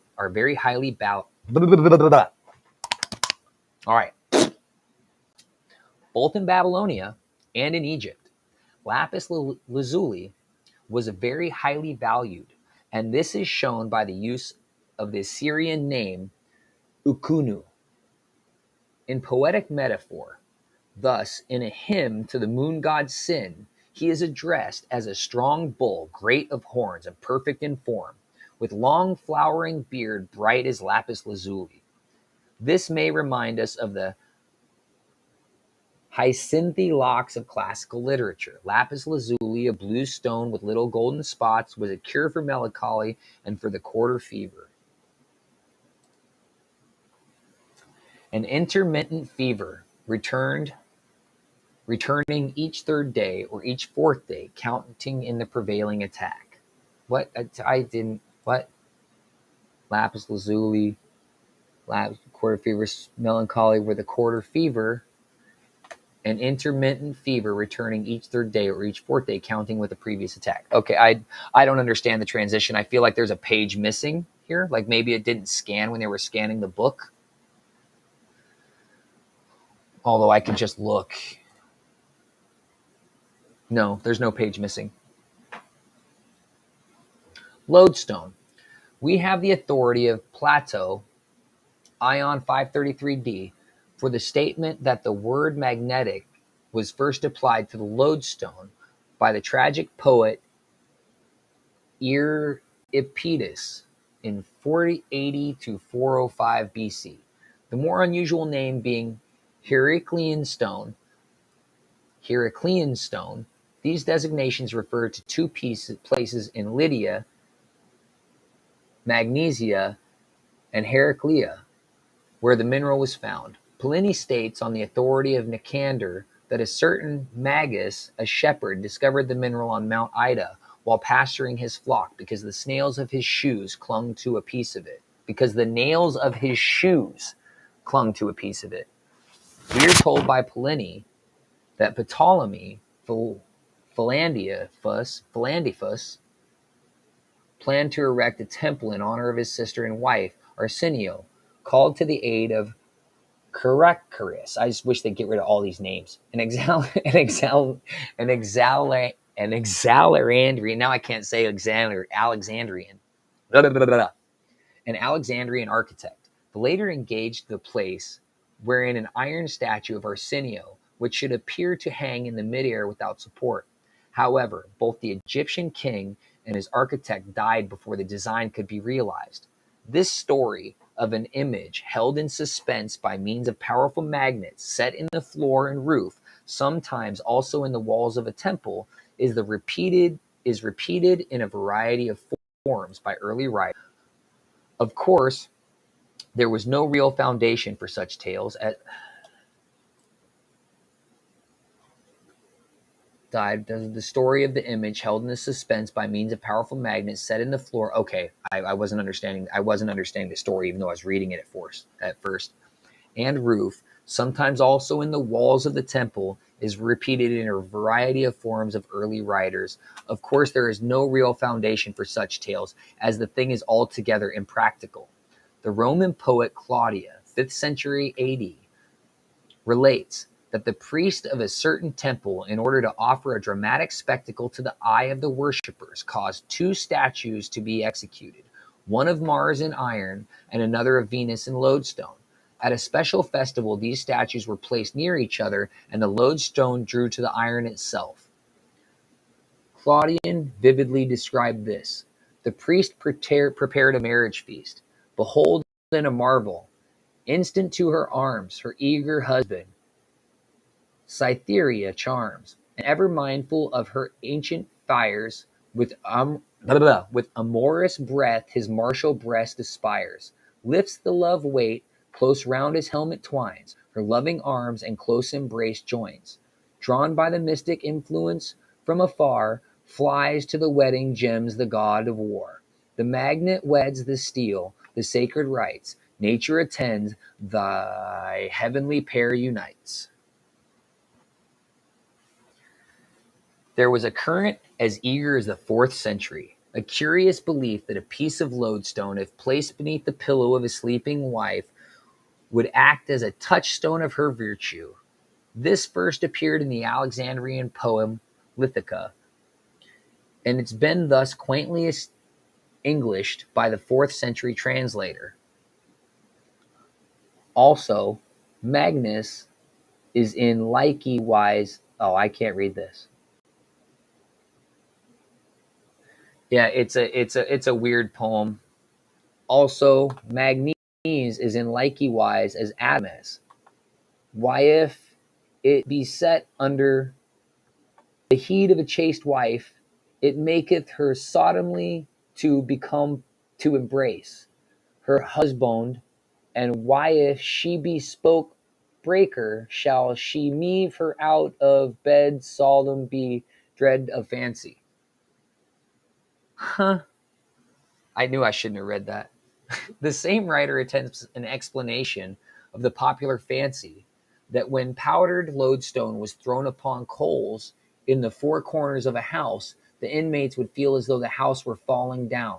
Of this he said, that seemeth on the vine. I can't. The semening is by moving that cometh by tornage of the barn. I just wish he would have written what it means, because I need like a few minutes to discombobulate that into what I understand. In the classical writings, the fascination exerted by a very beautiful woman is sometimes likened to the attractive power of the lodestone, as notably by Lucian, who says that if such a woman looked at a man, she draws him to her and leads him with her, she will. Just as a lodestone draws the iron, to the same idea is probably due the fact that in several languages the name given to the lodestone indicates that its peculiar power was conceived to be manifestation of the sympathy or love of one mineral substance or another. This commonly believed to be sense in which we should understand the French design amant, namely as the participle of the verb aimer, to love. However, some entomologists prefer to derive the word adamas, sometimes used in Low Latin for lodestone, although properly signifying the diamond. It is certainly worthy of note that in two such dissimilar languages as Sanskrit and Chinese, the influence of this idea appears in the names given to the lodestone. In Sanskrit, the word chambaka, or the kisser, and in Chinese, tisushi, or the loving stone.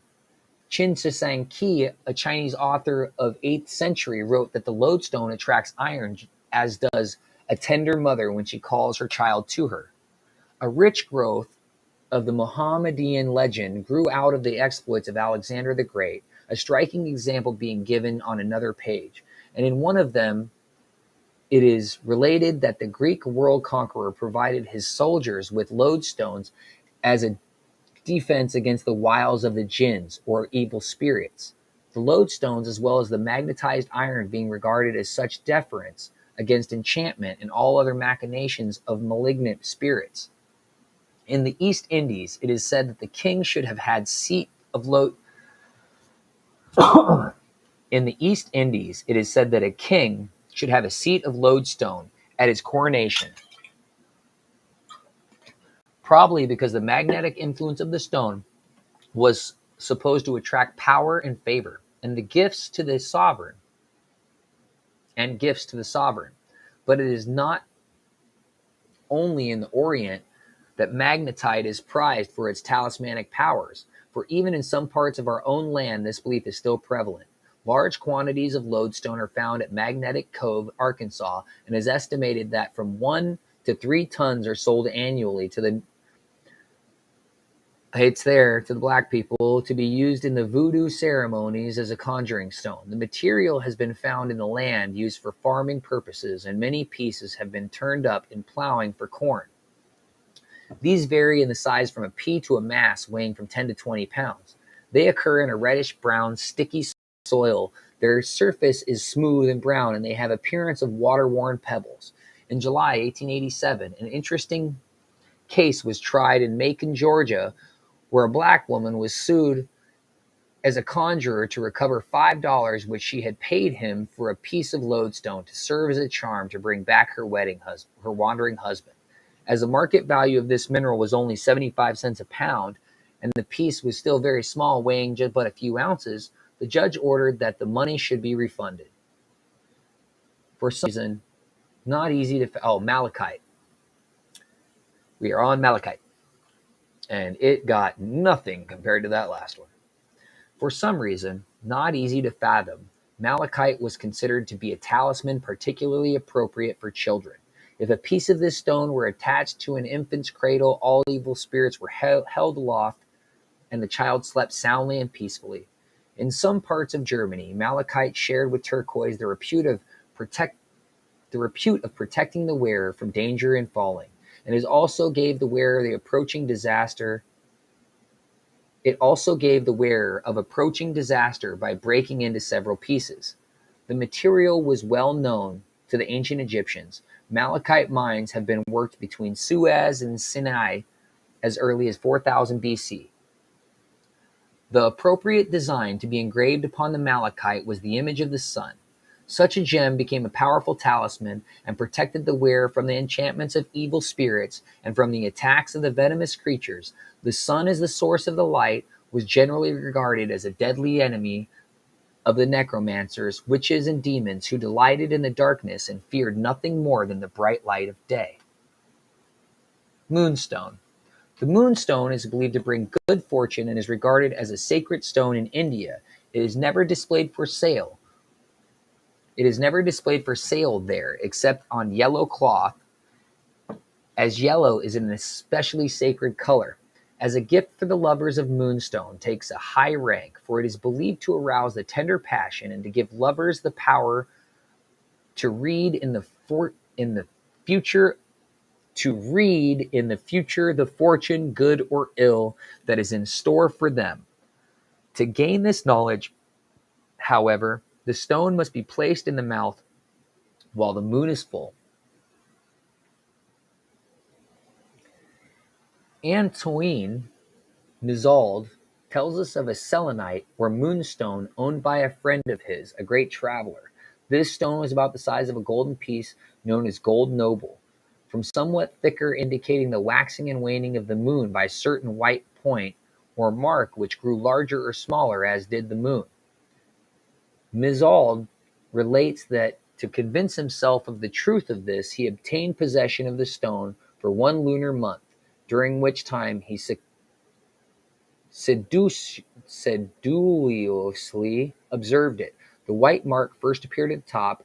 It was like a small millet seed, increasing in size and moving down the stone, always assuming the form of the moon, until on reaching the middle it was round like the full moon. Then the mark gradually passed up again as the moon diminished.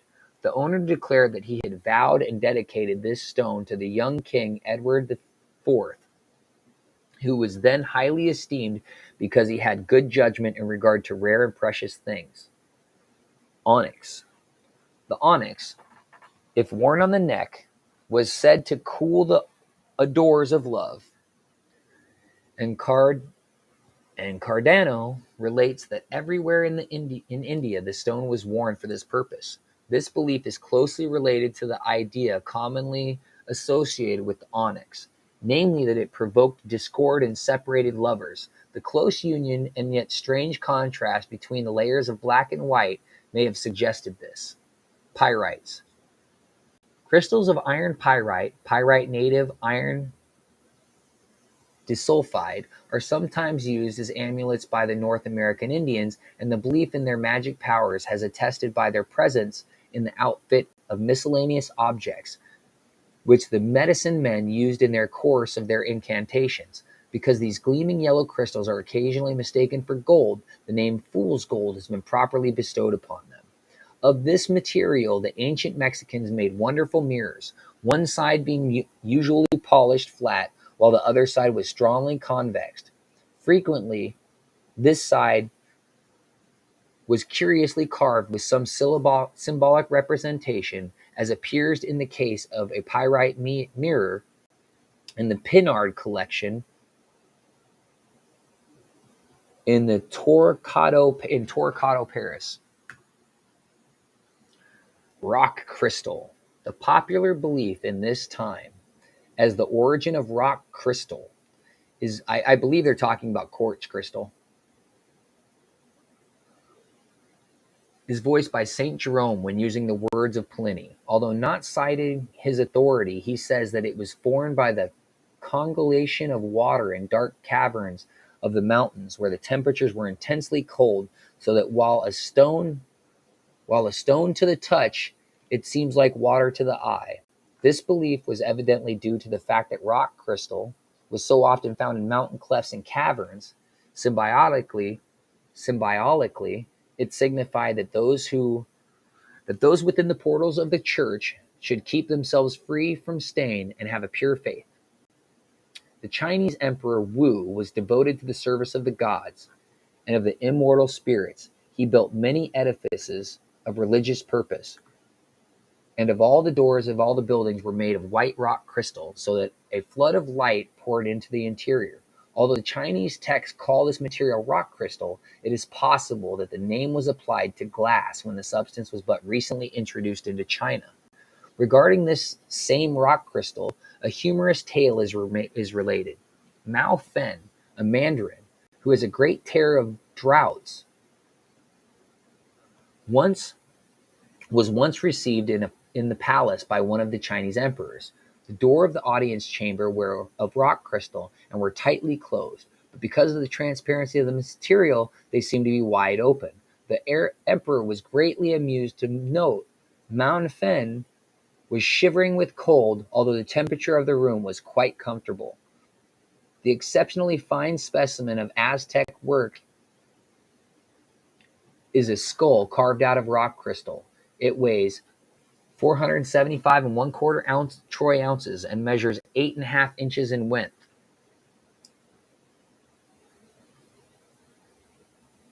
Ruby. The ruby has many names. Sanskrit, some of them clearly showing that it was more valuable as a gem by the Hindus than any other. For instance, it is called Ratanuraj, king of precious stones. The Ratanuanaka, king of precious stones, the leader of precious stones. Other names applied to a particular shade of ruby is red as the lotus. The glowing hue of the ruby suggests the idea that an extinguishable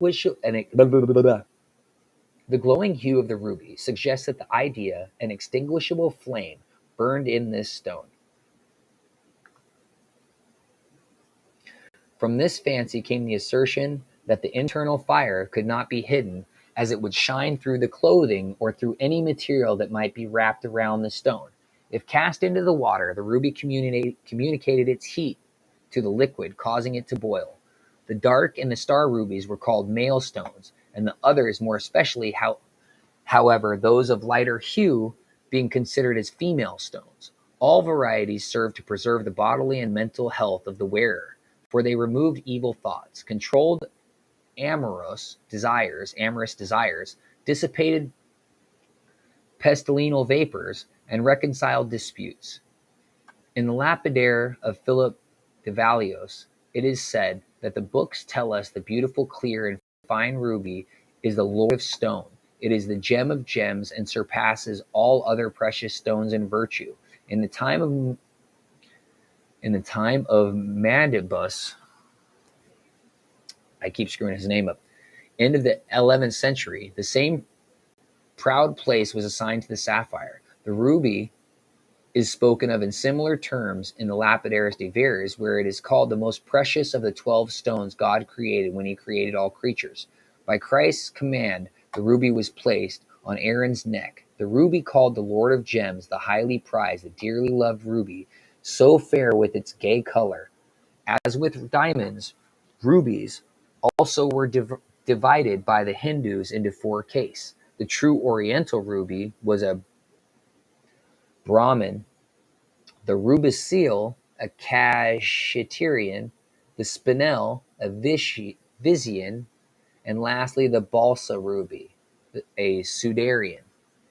The possession of a Burmese ruby conferred perfect safety upon the owner, and as long as he owned this precious stone, he could dwell without fear in the midst of his enemies, and was shielded from adverse fortune. However, great care had to be taken to preserve this ruby of the first class from contact with inferior specimens, as its virtue would thereby be contaminated and its power for good correspondingly diminished. The main talismanic virtues of the ruby are noted in the 14th century. Treaties attributed to Sir John Maydeville. Here, the 4th owner of a brilliant ruby is assured that he will live in peace and concord with all men, that neither his land nor his rank will be taken from him, and that he will be preserved from all perils. The stone would also guard his house, his fruit trees, and his vineyards from injury by tempests. All the good effects were most surely secured if the ruby, set in a ring, bracelet, or brooch, were worn on the left side.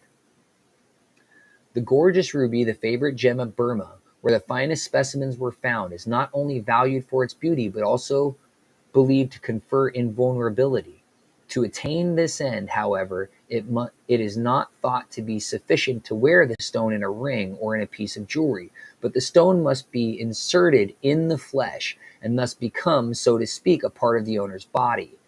Those who in this way bear about with them a ruby confidently believe that they cannot be wounded by spear, sword, or gun. As it is often remarked, from the most daring and reckless soldier pass unscathed through all peril of war, we can understand that this superstition may sometimes appear to be verified.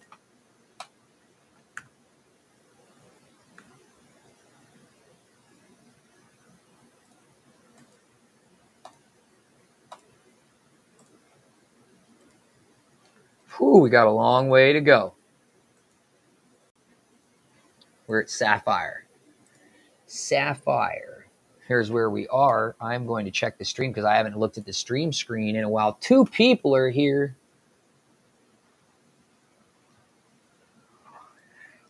We've been going for 2 hours. Well, I tell you what, 2 hours is about the stream I'm shooting for. And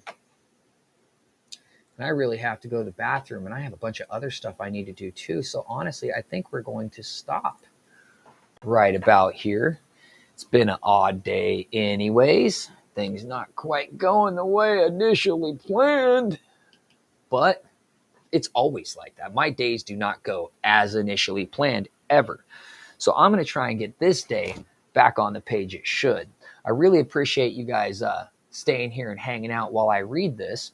Tomorrow morning, I will be back for more, and we will start on sapphires, and I will have, well, yeah, I've got sapphires we can put on magnification while I'm looking at them. So, how have you guys been doing? I'm going to scroll through the content or the comments real quick, make sure I don't miss anything. There's our buddy Mark.